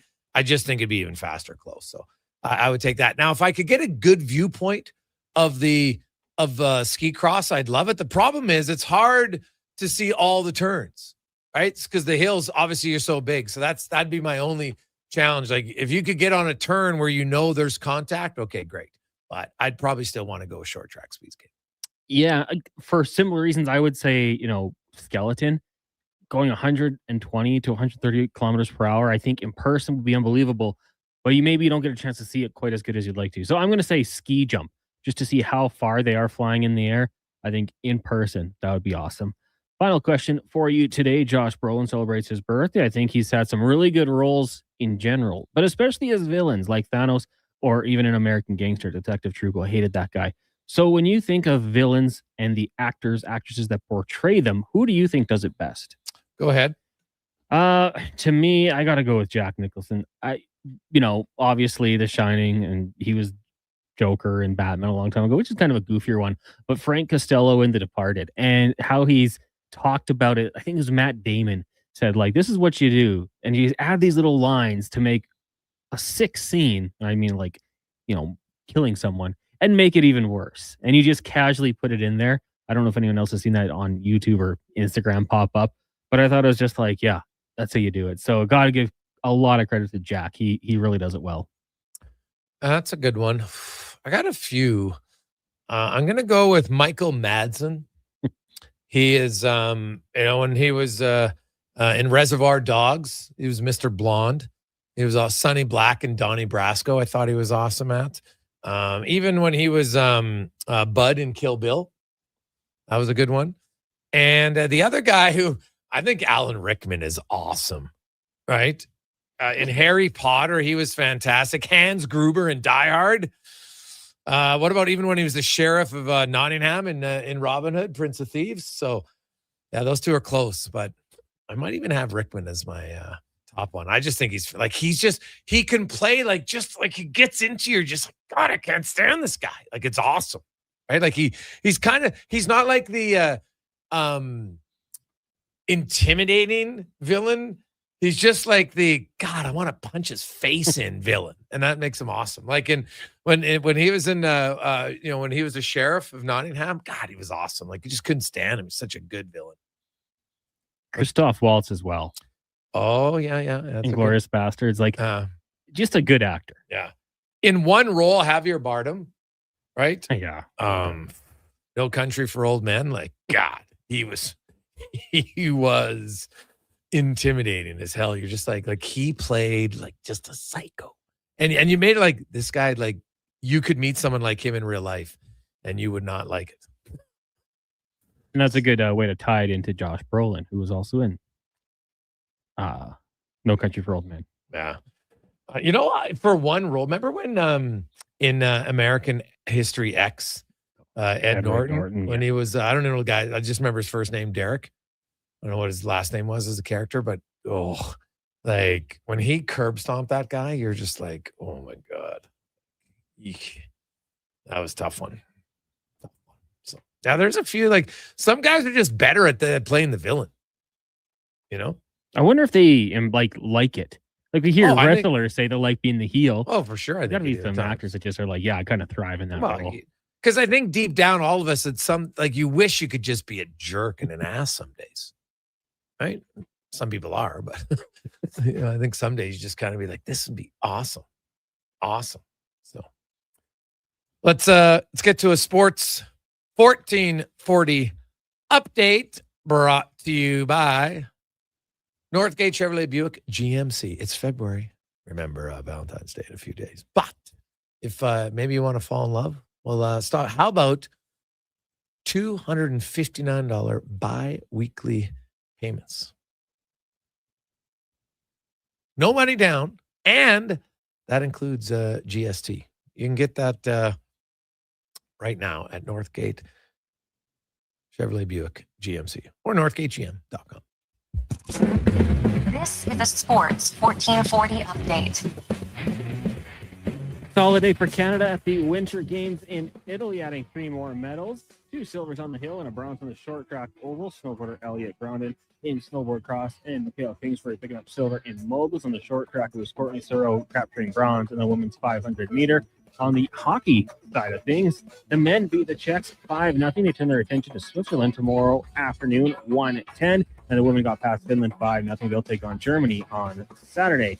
In the association, late night, 3 games on the schedule. We got the Lakers, Mavs, Trailblazers, Utah, and the Thunder hosting the Bucks. The Hamilton Tiger Cats signing veteran receivers Curly Gittens Jr. and Shamar Bridges earlier today. Both players became free agents on Tuesday. Gittens Jr., of course, spent the last 2 years in Edmonton. And in the AJ, Canmore hosting Calgary. Puck drop just after 7. Coming up in hour 4 of the Jason Gregor Show, we'll be joined by Mark Spector of Rogers Sportsnet and hear another edition of the Oil Report Plus, Campaigns 2-minute warning. I'm Connor Halley. This has been a Sports 1440 update. Sports 1440 in West Edmonton Mall and Wetaskiwin. CKJR is a Stingray radio station. Download the free radio player app and listen wherever you go. Need a new ride for road trips, errands, or just life on the go? Go Auto offers a massive selection with over. We continue on Thursday afternoon. How are you, Jason Gregor, Connor Halley, Sports across Western Canada? Finding your next ride has never been easier. Hey, Whether it's a roomy SUV for the family, a sleek car for the open road, or a rugged truck for your weekend adventures, you'll find it here at a price you'll love. Explore Sports thousands of 1440, vehicles Sports today 1440. at goauto.ca. They're not just a grocery store. They're a butcher, a baker, a cafe, Alley. deli, rotisserie pizza, and restaurant, all under one roof. Loca Quality Market does food differently with 2 locations to serve you. Edmonton and Sherwood Park. Visit loca.ca. They are tasting just so right. You can order oodle noodles at oodlenoodle.ca. Delivering you the news almost right away. Remember, you can order oodle noodle at oodlenoodle.ca. So stay on your couch all day and order oodlenoodle.ca. Oodle noodle. At Fountain Tire, success is a team effort. They're committed to their team members and their customers. And that means treating your vehicle like it's their own and finding solutions that suit your needs. Because whatever the road brings ahead, they're on it with you. Visit fountaintire.com today. The job isn't done until the last load is hauled, and having a semi-trailer out of commission is not an option. Whether replacing or adding to your convoy, Edmonton Trailer has a huge inventory of new and used semi-trailers, trusted by the gravel, logging, oil field, fluids, and freight industries. Find a trailer right for you online or at one of their 3 locations. For sales, service, parts, rental, and finance, when you're in it for the long haul, Edmonton Trailer. The job won't wait. Why should you? At AWS Welding Supplies and Repairs, conveniently located in Nisku, we've got everything you need to get it done. From product sales to servicing and calibrating machines, we're your one-stop shop. We're a proud, locally owned and operated business, committed to serving our community with a proven track record of customer service. Don't let a broken tool slow you down. We offer fast repairs and free same-day delivery of in-stock items to Leduc, Nisku, and South Edmonton. AWS Welding. We make it happen. Get ready to love your home, Canada. The Brick has the styles and the savings to make you fall head over heels. Save $1,100 on couches made for cuddling. Enjoy a romantic meal on a dining set up to 25% off. And yes, save 25% off in the bedroom, too. Plus, score up to $1,500 off the TV of your dreams. Love is in the air, and so are the savings. Only at The Brick. Some exclusions apply. Check out The Brick in South Common, West Edmonton Mall, Northside, and downtown. Hi, Mike here from Northgate Chevrolet Buick GMC. Free trips, free iPads, a barbecue, a wood stove, the #1 dealer in the world. What? Who cares? How about no pressure, a great deal, finance rates as low as 0%, trade values you can be happy with, and an indoor showroom. And we're pretty good people.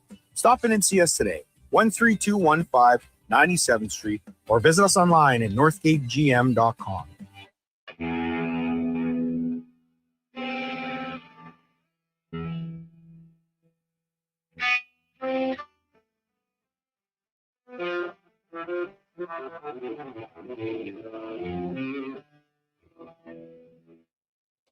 Portions of this hour brought to you by 01 Hockeyology. Keep your game sharp all season long at 01. an advanced skating mill, classes to enhance shooting, stick handling, and more. Sign up today at 01.ca. That's ZERONE.ca. The Jason Gregor Show, the best of Edmonton sports talk and beyond. This is Sports 1440. Presented by PlayAlberta.ca, Alberta's only regulated online gambling website.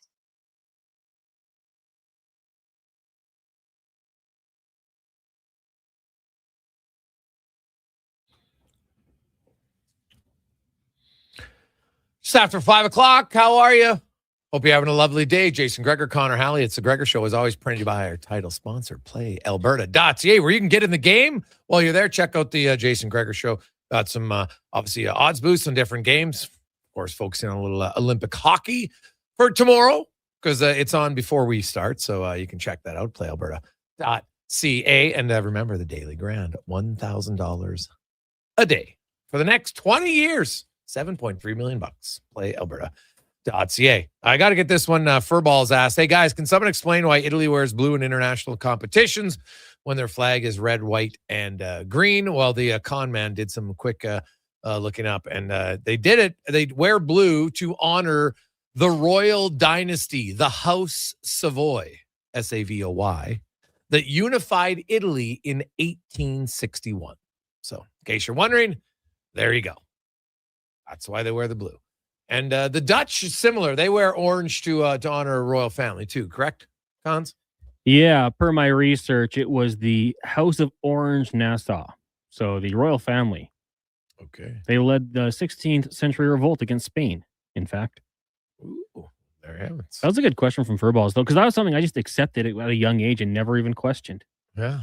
Well, there you go. Nice. I like it. 833-401-1440, 833-401-1440, as it's time for the Spec Report, brought to you by GS Construction. They specialize in underground infrastructure. They make your life more enjoyable with running water, indoor plumbing, and more. They're the grinders of construction. GS Construction, as Mark Spector from Rogers Sportsnet. Spec, how you doing? So I'm at the Sydney Olympics. I think it was Sydney. It might have been Greece. In Holland, you're just talking about Holland being orange, right? Holland has specific things they do. Like, they're the best speed skaters, like big oval speed skaters.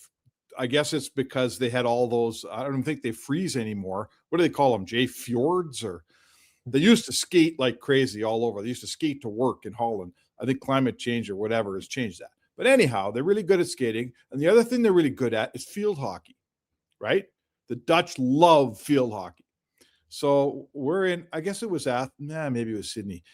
They win the gold medal in field hockey. And that's like us winning the gold medal in hockey. Like, it is a major deal.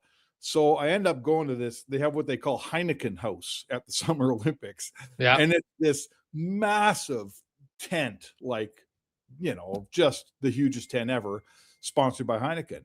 And every Dutch person at the Olympics and all their athletes and everyone, and they put that field hockey team up on the stage, and they all had their medals. And oh my God, they kept that place open until 3 a.m.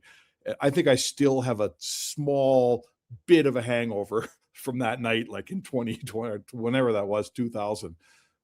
They love their field hockey the way we love our hockey, man. And they're I don't know if are they the best in the world anymore? I don't know. Do they still win? They won then. I don't really know who the best team in the world is at field hockey anymore. Do you? No, not at field hockey. I can't say that I'm. They love their field hockey, man. I think they'll tell you they're the best. But holy man, go to the Heineken House if you get a chance. Whoo! Tall people. Yeah. No, that's. I'm this short, drunk Canadian guy. I don't even know the rules to field hockey. Why do they all use right-handed sticks? Aren't there any lefties? What the hell? Well, Spec, right now, the top-ranked field hockey teams in the world as of today. Yep. In the men's side, Netherlands, England, and Belgium. On the women's side, Netherlands, Argentina, and Germany. There you go, man. So there you go. They're still very good at it. It was interesting. I saw a post, because I looked it up. Norway last Olympics had 80 athletes and they had 37 medals. Like almost 50% of their athletes are medaling. And I saw this post talking about today about like, what is Norway doing that allows them to have so much success right? Because it's not only the Winter Olympics, they've got some, they're pretty good in Summer Olympics in some events, obviously not in everything, of course, but they're a in winter the winter nation. they are. They're a winter nation. Yes. And it was fascinating. They talked about how they have 90% of their kids are in athletics, because guess what? At younger ages, they don't keep score. They're not keeping statistics on it to see, his little Johnny had 6 goals or whatever, right? They make it fun. Everybody plays. Once you get to 13, the kids who are like emerge as the best athletes, then they get now a little bit more specialized coaching, and away you go. And the other kids keep playing. And it's an interesting one where at times I think in North America, we're all focused on the, can only play one sport now. You got to be great at 8 and you got to play 10, 9, 11 months a year. Like it's when you consider that they have 80 athletes and you get 37 medals, and we have 200 and some athletes and, might get 30. You might want to say, hey, what are they doing that's different to what we're doing? Well, Matthias Ekholm's wife, Ida, talked to me about that one day. She's very involved in Sports Central. And she said the theme at Sports Central, right, is getting kids to play sports who, usually through economics, through whatever's going on in their family, whatever in their life, their parents have too many jobs, they wouldn't get to play. So we try to get them playing. And it's the spirit that we're talking about right now. So Ida said, in Sweden, we figured out some years ago that getting the kids to play in situations where we're not always keeping score and everyone's winning and it's important to win, if you can keep them in the game for a while, they'll find their footing in sports, and then they can worry about who's winning games later on. But the drive to win and the drive to have more points than the other guys at an early age, in fact, can drive a lot of kids away from sports, right? It drives them away, because if they're not very good, then they don't get to play as much because we care if we win. So now little Johnny, who's not that great, he doesn't get any ice time. Now he says, I don't really like hockey because I'm always at the end of the bench. So for sure, man, the Scandinavians, I think, have this figured out way ahead of us. Yeah. So it's something you can always look and say, hey, what is what we're doing? You should always be learning and looking to say, how can we learn? I didn't learn much today watching Team Canada because I thought they were going to win, other than like Celebrini got a really good shot, maybe better than I thought. But that was, Canada came out ready to play. You look at McDavid's first shift, runs over a guy, and they were ready to go. Crosby and them almost scored on their first shift of the game, and so Canada was ready to play. And just I give Czechia. Hey, Czechia held in for one period. Canada took over. So good, like Canada is so good. That totally, the Czechs, huge credit.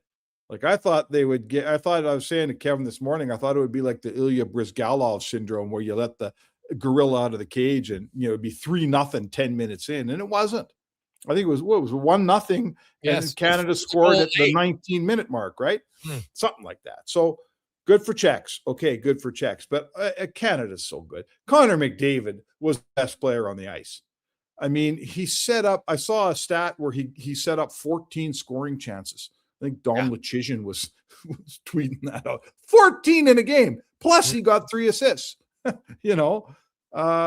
Connor was unbelievable. And the team is just so good. It's the thing that strikes me, and I know I'm talking too much. The thing that struck me today, Jay, the one thing, you'd see McKinnon on the ice, and then you wouldn't see him for like 6 minutes. And then he'd come back on. He only played 14 minutes today. Right. And same with like Crosby and stuff. My point is the great player still has to sit and wait his turn on that team. That's how good that team is. Yeah, but it's funny because I looked at the time on ice and the fourth line guys. Now they had 13 forwards, and he did play 7 minutes and 20 seconds. Did Sam Bennett. But even if I took and split his 2 minutes and 25 seconds, if you split it 3 ways, that gets you 225, give or take.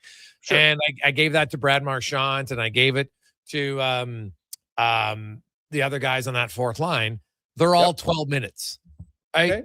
David, so it was 18 minutes, 16 minutes, 14 minutes, 12 minutes. That's really what it was for your forwards in the game tonight. And even when you have like a team that deep, there's still the first line plays 18 and the fourth line is playing 12. And the fourth line is playing 12 with guys who are normally first line player spec. So it was interesting to me. It's just a reminder to these people, they got to play the fourth line more in Edmonton. No, they don't. Okay. You can't play them more than that. It's foolish. It's not going to work. But I do think that, it's a 5-0 game, right? In the fourth, you can just roll lines for sure in the third period because it's not like you're worried about who's going on the ice at that point, right? Every line's good. But I think when we get into the medal round spec, that's what I'll be curious to see. Because if I wasn't mistaken, if I remember, McDavid and McKinnon were getting a lot of ice time in the final game there, in the gold medal game against the USA. Yeah, I think the score will dictate. Not unlike the way, Knobloch, when it's a 3-2 deficit, he puts McDavid and Draisaitl together. When he's up 3-2, he just plays McDavid and Draisaitl more. When he's up 5-0, everybody gets to play, and it'll be the same in Team Canada. When they get into a tight game against the U.S. and it's 2-1, and if they're trailing, of course you're going to play McKinnon and McDavid more. You might even throw Crosby up on their wing. So listen, man, I was so thrilled to watch that level of hockey again today. They're such a good team. Like, listen, this thing's going to end and someone's going to win, someone's going to lose. And we'll talk about that. But the level, the pedigree of hockey we're watching here over the next week and a half or whatever this is, it's so good. It's the fastest hockey. Again, we thought Four Nations was the fastest ever played. Wait till these guys warm up a little bit. It'll be just as good or better.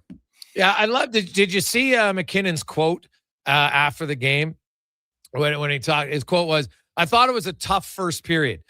We were nervous. The Olympics are huge, and I was nervous. I can usually sleep before a game, and I could not sleep. We are good at what we do, but we feel like little kids at this tournament." And it's true, right? Like some guys, awesome. Right? Like it's the Olympics, man. It's still a big deal, especially this generation of players. Like every generation of players now will have dreamt about wanting to be an Olympic gold medalist in hockey. That really never was the case spec for the kids in the 60s, 70s, and 80s. Like their goal in hockey was to win the Stanley Cup. You can go to the Olympics, right? So it's different now, and it's a big deal. And outside of Crosby and Doughty, they were all first timers, right? It was a bunch of rookies taking their first lap. And now, speaking of rookie spec, I don't know if you watched any of the German game. I did, quite a bit of it. Josh Szymanski played more minutes than Connor McDavid played today. Szymanski played 21 and a half minutes. He was really good. On a shotgun on the top line with Leon Draisaitl. Yeah, they really leaned on him. A couple things that I guess we should have figured this out. Like we've all been saying, well, the Oilers are losing McDavid and Draisaitl. They're going to play a lot, and when they come back, they're going to be tired. And we'd say, maybe Draisaitl won't play so many games. Yeah, Draisaitl, they're leaning on him. He's going to play. How many minutes did he play today? Did you see? Same as Szymanski. Szymanski played 20 seconds less. It was 21. And Draisaitl basically played what he plays in the order game. He played 21 and a half. 21. But every situation that was, every time there was an important draw, an important situation. So my point is this: they're going to lean on McDavid a little bit. Team Canada, sure, but Team Germany is absolutely going to depend on Draisaitl, and they're going to play the hell out of him. And they should. He was fantastic. And Szymanski was really, really good. And you know how he was? I don't think he started the game. I didn't get the impression, Jay, that the coach planned on playing him that much. But when the head coach, who knows those players, and he's on the bench, he's watching that game, when he decides that Josh Szymanski should move up and play more minutes and play next to Draisaitl, he's only doing that for one reason, because he thinks he's one of his best players. So that was a killer, great debut for Szymanski today. Oh, God. Well, and I just, I thought he opened eyes when he played his 5 games in Edmonton. I know he got sent back down, but you know what? When Edmonton's looking to make moves, they look and say, hey, maybe Josh Szymanski's a guy that we can just promote from within here. Now, I know it's a rookie, but if he's playing the Olympics, I don't know it's on Team Germany, but if he's playing in the Olympics, and it's more so, how does he look against the U.S.? It's a lot different to look against Denmark. It's not many NHL players. But sure. I'll be watching closely how he does in games against the NHL players, and it's the best players. And if he holds his own, to me, that's one where you say, we got to at least look at possibly finding a way to have him on the roster down the stretch if you're Edmonton. Oh, this is where young players, if they're lucky enough to find themselves in the situation. I mean, here's a guy starts the year in Bakersfield. Let's face it, if he's Canadian, he's not playing in the Olympics. He's still in Bakersfield, or he's on a beach right now. but he's German and they got room on their team for him. So he goes over there and he starts, a little bit down the lineup, and right away he has this great game, and the coach clearly likes him, and boom, now he's playing a ton. He might have a fantastic Olympics. Let's see. And he may take a huge step. Like at this point, I could say to you, there's a really good chance he leaves Milan a way more confident, better player than when he arrived. And that's a young player who takes a big step. Now he comes back to the NHL and he looks around the dressing room. He says, I can play with these guys. Let's go. Give me a spot here. That's exactly what you want. No, very true. Canada does play Switzerland tomorrow, and that's another game where you fully expect them to win. I would assume Thompson's going to play. You're not going to go back-to-back with Binnington. No, but Binnington was awfully good. Like, he was in control. He was confident. He played the puck well. His rebounds were, by and large, excellent. He made a couple of really, really big saves. So far, our question on Binnington, right? Do we get Four Nations Binnington, or do we get all season long in St. Louis Binnington? Right now, or for one day anyway, we got Four Nations Binnington. He was as good as you could be today. Yeah. The one negative news for Canada, Josh Morrissey, we haven't seen an update on his health. I'm going to guess maybe he doesn't go tomorrow. They've got Sanheim they could bring out of the press box, and he can be the number 7 defenseman. Canada is not allowed to bring in anyone else. Once you play your first game, there's no replacements, because you have 2 extra D-men and 2 extra forwards and an extra goalie to start the tournament. So that's the rules. Although I think emergency basis, maybe goalie might change. But I think what if you got like 4 defensemen hurt? Couldn't you bring in a couple guys or a guy? I don't know, man. I'd have to look closer. Petition? Yeah, maybe you could ask, but currently, judged by the rules, I know that once the tournament starts, it says you're not allowed to bring in an emergency player. Now, I didn't read the fine print if there was some special emergency clause. I'm sure it's not going to happen anyway. It's the IOC. They make it up as they go. I think we're figuring that out. Yeah. But the Jets, in a year where things aren't going well for the Jets, they're 11 points out of the playoffs. They're not making it. If Josh Morrissey is hurt, that actually helps them, because they want to finish as bad as they can now. I know it sounds odd, but if you're going to have a bad year, then be really good at having a bad year. Oh, for sure. I mean, I think, the Leafs having that 3 wins in a row in Western Canada put them in a position now where they can look at themselves and say, maybe we should be going for this. And that's not what, frankly, is healthy. So, for sure. The people in Winnipeg, some of them, the management don't want to hear it. I think the fans are on board with getting a higher draft pick for sure. And, let's see. I mean, Theodore, correct me if I'm wrong, didn't Shea Theodore bust his wrist at Four Nations on the first shift? Yeah, different rule though. Yeah. I believe that he did. Yeah. And that's the risk. I mean, this is why the NHL doesn't love it. I saw people today grousing about the fact they can't find highlights of these games anywhere because no one's allowed to use them.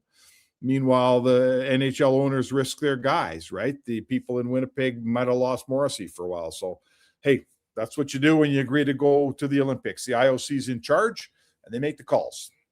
Now, speaking of the IOC, before I let you go, Spec, not a real big fan of their decision to ban the Ukrainian skeleton rider. He's wearing a helmet that's honoring the dead, right? You banned you banned a nation because they went at war, but then you're going to kick out someone because he's honoring the dead people that they killed. Like, make it make sense to me.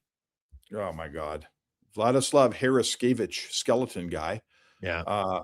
I don't, and then the IOC head comes out and cries these phony tears today. I wanted to reach through my computer and unbelievable. Yeah.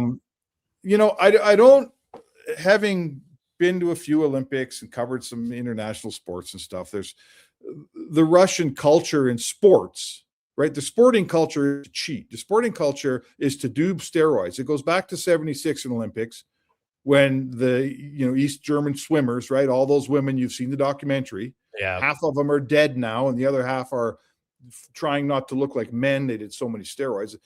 This is their sporting culture. They've always cheated. In Sochi, they hosted the Olympics and they invented, right? We all know the stories. They were passing urine bottles through the walls. Cheat. All they've ever done is cheat. And somehow the IOC is beholden to Russia. I mean, we're not even getting into the fact that they're in Ukraine killing people left, right, and center. That's a separate topic. But in the sporting world, I don't understand, Jason. I don't get it. How we're it's like we're beholden to them, and they can cheat as much as we want, and we open the door. There's several Russians in these Olympics, right? Yeah. Competing without a flag. Why did we let them in? What are we doing with Russia? Why is Russia so special? They treat everyone around them like garbage. They cheat, and we just let them know, oh, that's okay. Come on back. Like, what am I missing here, man? Yeah. Well, I don't know if you saw it. I'm going to read you. These are the words from Ula Zerny. She's a luger from Latvia, Spec. And she put out a post today. She goes, I'm a 2-time Winter Olympian, and today I feel ashamed. Ashamed that I once believed the Olympic system represented the purest form of sport. It doesn't. Behind the lights and national pride is a system driven by politics, hierarchy, and money. A system where organizations grow powerful while athletes are treated as tools. We call it the highest achievement, but who decided that? And who benefits most? Rarely the athlete. The Olympic dream has been carefully built, protected, and sold. And it's time we start questioning it. Sport deserves integrity.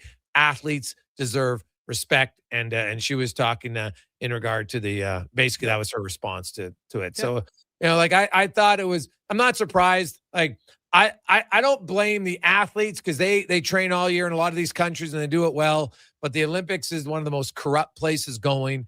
And when I see that decision, I'm like, he's wearing a helmet with pictures of dead people and that offends you. And you're right. Those tears, like, oh my God. I was like, I wanted to just throw a bottle of water on it because I thought it was such a joke. I'm like, do you want these to add to those? Because give me a break. Why are you crying? Like, screw off. So well, and the fact that that woman is speaking out as Latvian, the Latvians, the Estonians, the Finns, are standing up. And actually, there's some movement afoot in Milan to there's a lot of athletes and federations that are taking on this decision, that are taking on the IOC's decision to ban these, I believe, 3 Ukrainians they've banned from participating. And if you look, the people leading the charge are the people that live next door to Russia, right? Yes. The Latvian guy's been occupied. Sorry? Yeah, they don't trust them, nor should they. They don't, because they know them. We live on the other side of the world, and I hear people say, oh, come on, Russia's not bad, and oh, there should be an asterisk because there's no Russian hockey and blah, blah, blah. The guy that lives next door, right? The guy in Latvia, the guy in Finland, the guy in Lithuania, ask that guy about Russia and what it's about and who they are and what they stand for, their government. And listen, I've met some killer, awesome Russian people in hockey, right? Podkolzin is a solid, honest, young kid. I love him. I love him. I like him a lot. He's a stand-up guy. I got nothing bad to say. But this isn't about individuals here. This is about a federation, about a country, about a sporting culture.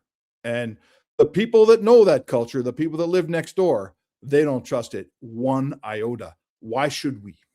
Yeah, it's a fair point. Spec, always good to catch up with you, buddy. We will chat with you tomorrow. Have a great day. All right, man. There you go. It's Mark Spector. The Spec Report brought to you by GS Construction. Quick break. We'll return. It's Gregor Show presented by PlayAlberta.ca. You're going to believe this. Booster Juice called your name today. You can get a free smoothie or acai bowl. No way. I'm heading there now. Oh my gosh. You and my brother have the same name. Okay, I'm calling in next. I'm hanging up. Booster Juice Names of the Day is back. 2 names are selected each day, and if your name matches, you can get a free smoothie or an acai bowl. Watch for your name on the Booster Rewards app and social media. Must be an app member to qualify. Booster Juice, Canadian-born, blending since 1999. Hey, sports fans, we've got a clear choice for you. At Crystal Glass, we provide customers with the perfect glass for any job. From home to auto and even commercial, installation or repairs, we're your team. Call 310-GLASS or visit crystalglass.ca. Crystal Glass. It's like a locker room, minus the smell. Ew.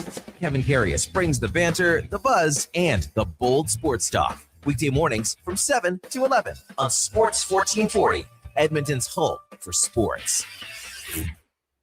Well, get ready for a silly hockey fans. Your partner in power just skated onto the ice. EWEL.ca, the new e-commerce website for electrical wholesalers Edmonton, is ready for the power play 24/7, 365. UL skates to where the puck will be in 5 years. Now that's forward thinking. Killer selection, slamming products from the best brands, and legendary service. Don't sit on the bench. Get your account today at ewell.ca and win that project. Plug into your partner in power. Get an EWEL.ca account today.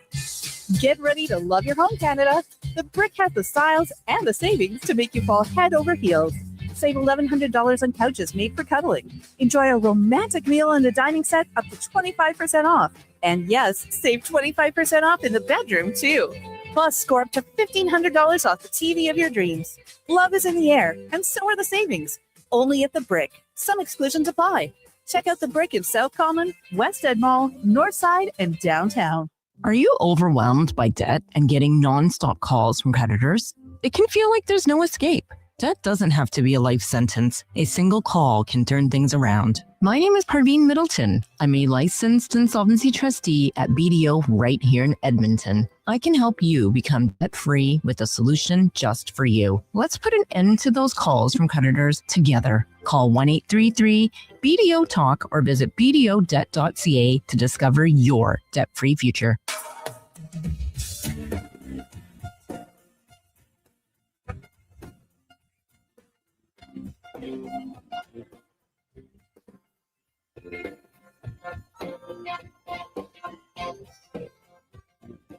Portions of this hour brought to you by Papa John's. Enjoy a Pizza My Heart thin crust pizza for only $17.99. Order now at papajohns.ca or on the Papa John's app. The Jason Gregor Show, the best of Edmonton sports talk and beyond. This is Sports 1440. Presented by PlayAlberta.ca, Alberta's only regulated online gambling website.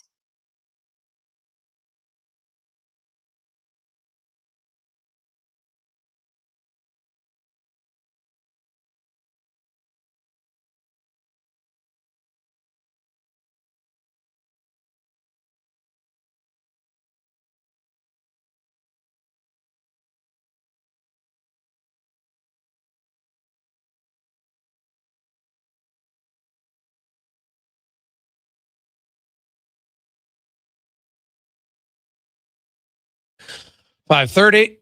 Welcome back. Jason Gregor, Connor Halley, Sports 1440, sports1440.ca, YouTube, Facebook, X, and Instagram. A lot of text flying in. 833-401-1440, 833-401-1440. We'll get to some of them because a lot of them involve the order. So let's get to the oil report brought to you by Go Auto. Can shop over 15,000 vehicles at goauto.ca. And not only vehicles, but also goauto.ca has a huge part in helping out in the community. They've donated over $25 million to local charities, including big sponsor for the Gregor Foundation. Gregor's grads every year. So big thanks to Jared and everybody at Go Auto. Hey, guys, I watched Szymanski. Realistically, I know it's only one game. Do you think they would recall him once the Olympics are over? Well, so here's where they're at right now. So Edmonton needs to free up about $1.2 million in cap space to activate Adam Henrique. And if they do that, then they have no other cap space. So, that would be just enough. Now, if you trade Andrew Mangiapane, and let's say you probably, I don't know if you're going to trade him for a player, not bring any money back, that'd probably be a surprise to me. So you probably have to bring something back. Right. So even if it's $2 million, that saves you 1.6. Well, then you activate Henrique. You don't have any money to bring up a guy like Szymanski. And now, are there other moves and things they could look at? Yep. And it's something to consider. Because now keep in mind, because people said, well, Gregor, why don't you just send Janmark down and call up Szymanski? He makes less. Well, no, he doesn't. They're actually basically the same cap hit because Matthias Janmark's $1.45 million, and Szymanski, while his base is $975, because he wasn't on the roster to start the season, his bonuses count. Even if he doesn't hit him, you kind of get penalized a little bit that way. So he would count as a 1.45 and change maybe $1 million cap hit. So they'd be the same. But remember, it wouldn't be the same because Janmark would be a $300,000 cap hit. So if you put Janmark down and call up Szymanski, it's 1.7 instead of 1.75 instead of 1.45. So it's not just a straight trade across. You would need $300K in cap space in order to do that. And I'm not saying they can't do it. I'm just outlining the numbers. I would, you know what? I get the good player in the playoffs thing, but are you going to be able to just flip a switch? Can't score in the regular season, but I can score in the playoffs 2 years in a row. Like that is, I don't know. That would be pretty remarkable if you did. But when you look at Matthias Janmark, I'm wondering how much offensive potential he has left. So in 23-24, Janmark had 4 goals in 71 games, 12 points. Then he got to the playoffs. He had 4 goals, 8 points in 25 games. So significantly better, almost, 3 times as much of a goal scorer as he was then. Right? Significant difference. Then you look at last year regular season, 80 games played, 2 goals, 18 points. In the playoffs, 3 goals, 4 points. But he had 3 goals in 22 games after having 2 in 80. And now this year he's got 1 goal in 42 games. So, and I get that, he doesn't make many mistakes defensively. I understand that. But at some point, you got to be able to contribute something offensively. And so Szymanski, all I know is when Szymanski was here, he didn't get scored. He actually contributed offense and outscored the opposition. Janmark's not outscoring the opposition. He's getting outscored. Now, again, small sample size for Josh Szymanski. I completely understand that. But it's at least something to look for. I'm going to guess just because I know how it works with the salary cap and everything else that we're probably going to see Henry get activated and they'll go there. But I'll say this. If Josh Szymanski continues to play this well at the Olympics, it's going to open their eyes to say, maybe we might have to look at some other options. And guess who's over there watching all the games? The general manager, Stan Bowman. He'll be watching the games. Now, he probably didn't watch that game live, of course, because he was watching the U.S. game live. But I look at Szymanski, and hey, I'll give Bowman his scouting staff credit. Like that is like found money, man. That's a great free agent signing. It's looking like a guy with some really good potential to help you out down the road. And that's what you want. So like Szymanski in 5 games played, he didn't even play 10 minutes a game at 5-on-5, but he was on the ice for 4 goals. Janmark has played 435 minutes at 5-on-5 this year. He's been on the ice for 8 goals. Szymanski has played 46 minutes, so basically just like almost 1/10. And he has half the amount of goals. Where he hasn't scored, but he's been on the ice. And he's a positive player. 4 goals for, 3 goals against. Janmark is 8 goals for, 18 goals against.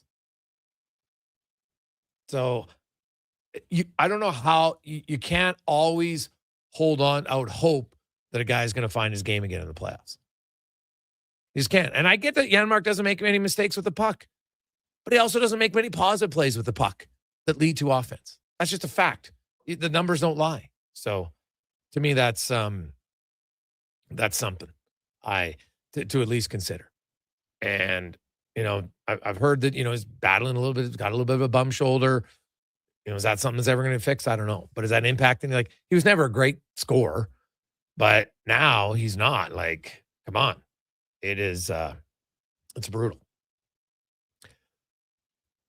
Hey, guys, I might have missed it, but McDavid, are you concerned at all about fatigue when he comes back? He seems to be playing a lot. Well, he played 18 minutes, so I don't know if fatigue will be the issue for him. Like, they're excited to play. Like tomorrow's game, Switzerland, second half of back-to-back. I don't think the coach is going to run guys again. He'll probably play 18 minutes and might even play less against France because that game's probably going to be a blowout.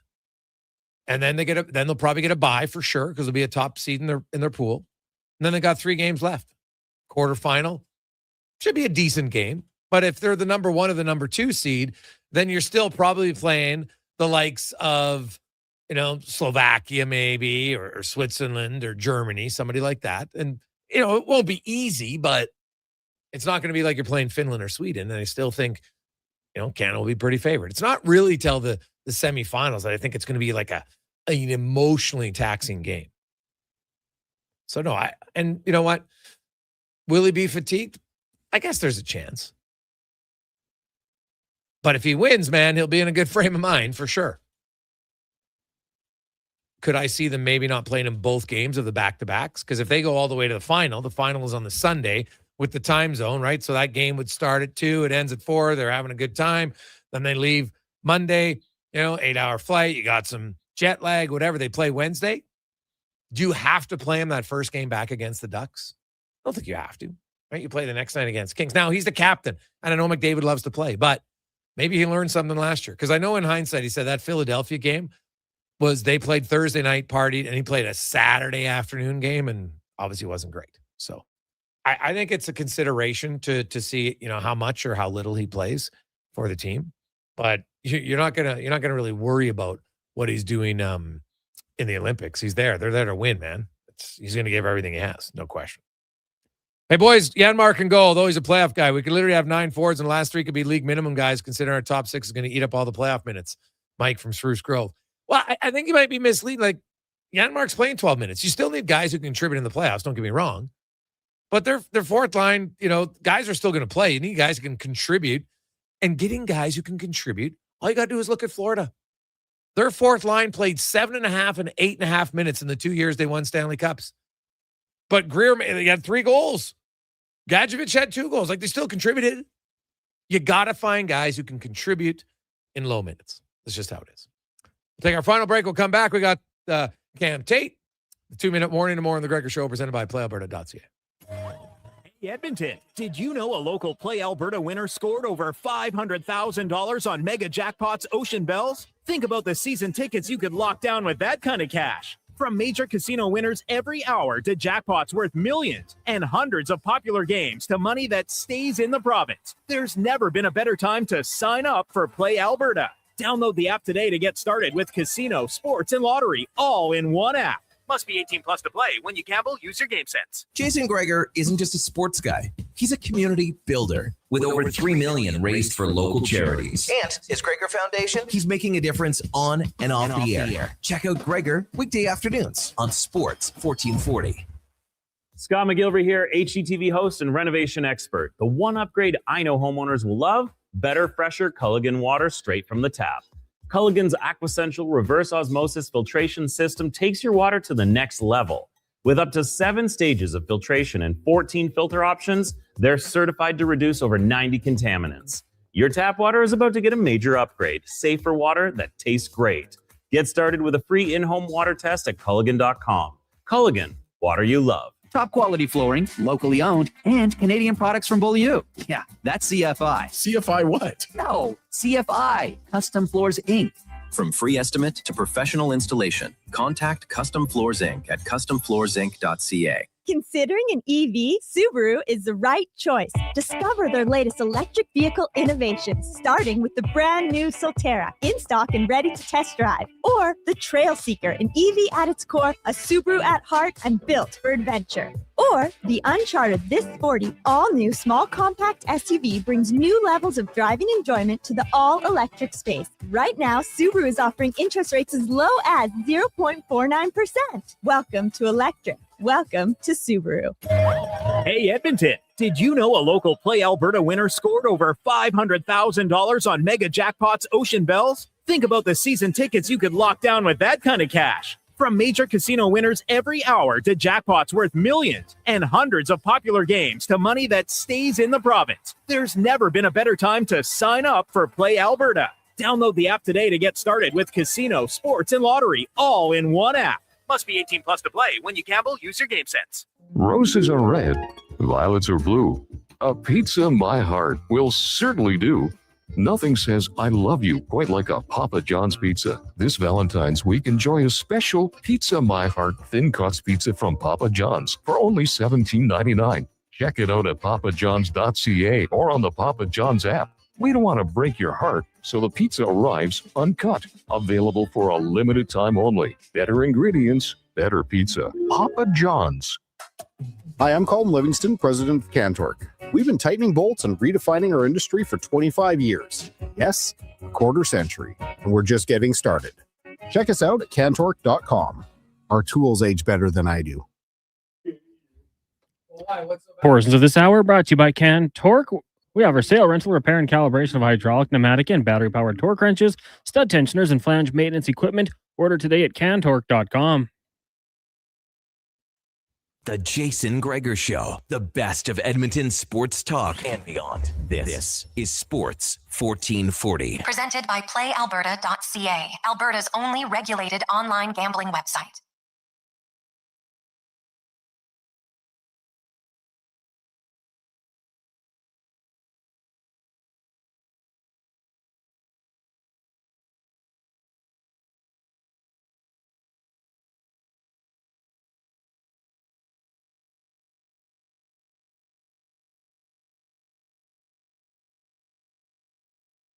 Rolling through, busy Thursday. A few more medals today for Canada as they are up to 7, and a really good breakdown that Ben Steiner had just put out. That Canada, no golds yet, but there's still lots of events. Of course, you have the men in short track, 5,000 meter relay. Courtney Sarow in 1,000 meters short track. Stephen Dubois, 500 meter short track. Will D'Angelo, 1,500 meters. You got the men in hockey. You have Michael Kinsbury in dual moguls. Megan Oldman in big air. Team Holman in curling. Reese Howden for ski cross. Those are some projected gold medalists. And, silver, you got Team Jacobs. Naomi Ernest for women's freestyle ski, big air. Mixed aerials freestyle. For Canada, you have the women's hockey team. You have the long track team pursuit for the women. You had Will Abangino 500 meter for short track. You also have Courtney Sarow for short track silver for the 1,500. And then a few others projected still for bronze. And, Ted Blommer in the long track 10,000 meters. The mass start, Ivany Blodin in the long track mass start. And the 3,000 meter relay for the women in the short track. So now those are all projections, but, a few of them they've already hit on, and a few bronze. And, they had Elliot Gronin getting a medal. He thought he was going to get gold. He got a silver. They picked the Kingsbury. Well, they actually thought he'd get a gold. He got a silver, but so they've been close on a few. So we still, we're not going to go goldless, I wouldn't think in this one, but it just seems like it's long because it's the first time since 1992 that it's taken this long to get a gold medal for Canada. So being close, like literally tied, and then 0.03. So guys have been very close and some girls, but just not there yet. Hopefully they get there. Now let's get to the 2-minute warning brought to you by Legacy Heating and Cooling. Home of the no payments, no interest for 1 year on your furnace. Stay warm all winter long. LegacyHeating.ca. Cam Tate, longtime journalist in town. Cam, of course, born with cerebral palsy. Cam's in a wheelchair. He's never let it slow him down. He's always wanted to be on the radio. And now, through the wonders of technology, comes to life in the 2-minute warning. Your click is my command. On our X poll, we asked you to pick the topic for today's 2-minute warning. You asked, I delivered. Connor McDavid, Winter Olympics. First game, first impression. And wow, just wow. That hit in the corner, early, first period, boom. Tone, set. McDavid chewing on that mouthguard like it owed him money. Thinking, calculating, motivating. And then, fireworks. 18:04 of ice time. 3 assists. +2. Oh, and Macklin Celebrini, 17-14 on the ice. Close, but not quite. McDavid didn't just play, he led. I remember chatting with Ron McLean a couple of years ago. We talked windows. Not the kind you clean, the kind that close. McDavid was 27 then. Ron brought up Steve Yzerman. Stevie Y was 32 when he hoisted his first Stanley Cup, 37 when he struck Olympic gold. So, Oilers fans, take a breath. As Sinatra crooned, the best is yet to come. Now, let's pivot. Sykers Acres, the world's longest hockey game. A donor matching every dollar for the next 24 hours. $500 becomes $1,000. magic. And St. Dominic School? Edmonton kids raised $1,700 with kind notes. Heartwarming. Maria Ninema, yes, Yanni's sister, scored the 1,000th goal yesterday. And the score? As of 3:30 p.m., Team Hope 1,155, Team Cure 1,100. Hockey, heart, hope. What a day. All right, 2-minute warning here. Gregor, Haley, Kruger, need a blankie, pillow, and a cookie over there in your YouTube channel corner? This is Cam Tate, Sports 1440. It's awesome. They're up to over 2,000 goals combined. I like it. Love to know what the save percentage is for the goalies out there at Sakers Acres. Now, before we go, there's always some unique stories around the Olympics. How about this one? Imagine being wanted for 16 years by the Italian police. Well, there was a 44-year-old Slovakian who was wanted for shop thefts back in 2010. So now just, nothing crazy, but still 16 years on the run. Well, guess what? He came to Milan because he wanted to cheer on the national ice hockey team at the Winter Olympics. And he checked into his guest house to watch Slovakia's men's hockey team. And the police caught him near Santa Gallia Arena. So now he's in prison for 11 months and 7 days. But he did get to see his team, at least for a short time. Matt, well, you're on the run for 16 years. I wonder if he said, well, geez, I stole something from a shop. They probably forgot about it. Nope, they did not. So now he'll have to 16 years on the run. He's 44. So he did the stealing when he was 28. And it's kind of ballsy, right? You're out of the country. They can't get you. Then you come back in just to watch your team. So that's a tough one. Tough one, Cons. Yeah, crime doesn't pay, kids. No, Remember that. Exactly. You want to support your team? Might take going to jail. Might take you a while, but 16 years, eventually they got you. Man, police probably high five there. Like, I wonder if there was one officer who'd just been tracking this guy for 16 years. Now, it wasn't thankfully, it wasn't a murder case or anything like that, but still. Those shops are probably like, hey, you finally got that guy. He's retired in his cabin. He gets the call. Yeah. We got him. Mm-hmm. Yeah, finally. 16 years later. Sucker. Crime doesn't pay. Good idea, Cons. Coming up tomorrow on the show, Kevin and them will set you up for Canada taking on Switzerland. Hopefully we got a few gold medals tomorrow.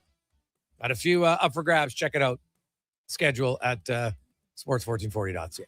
On behalf of Connor Howling, Declan Kruger, Cam Tate, I am Jason Gregor. Have yourselves a lovely Thursday evening. Let's get to the Con Man, a Sports 1440 update brought to you by Loca. Your next dinner is ready with Loca's Quality Market Gourmet Meals. Choose from over 200 chef-prepared meals. They'll bring it right to your door. Meals.loca.ca. Good night. This is a Sports 1440 update. A nice day for Canada. The Winter Games in Italy, adding 3 more medals to their haul. 2 on the hill, 1 at the short track oval. Snowboarder Elliot Gronin in snowboard cross, and Mikhail Kingsbury picking up the silver in the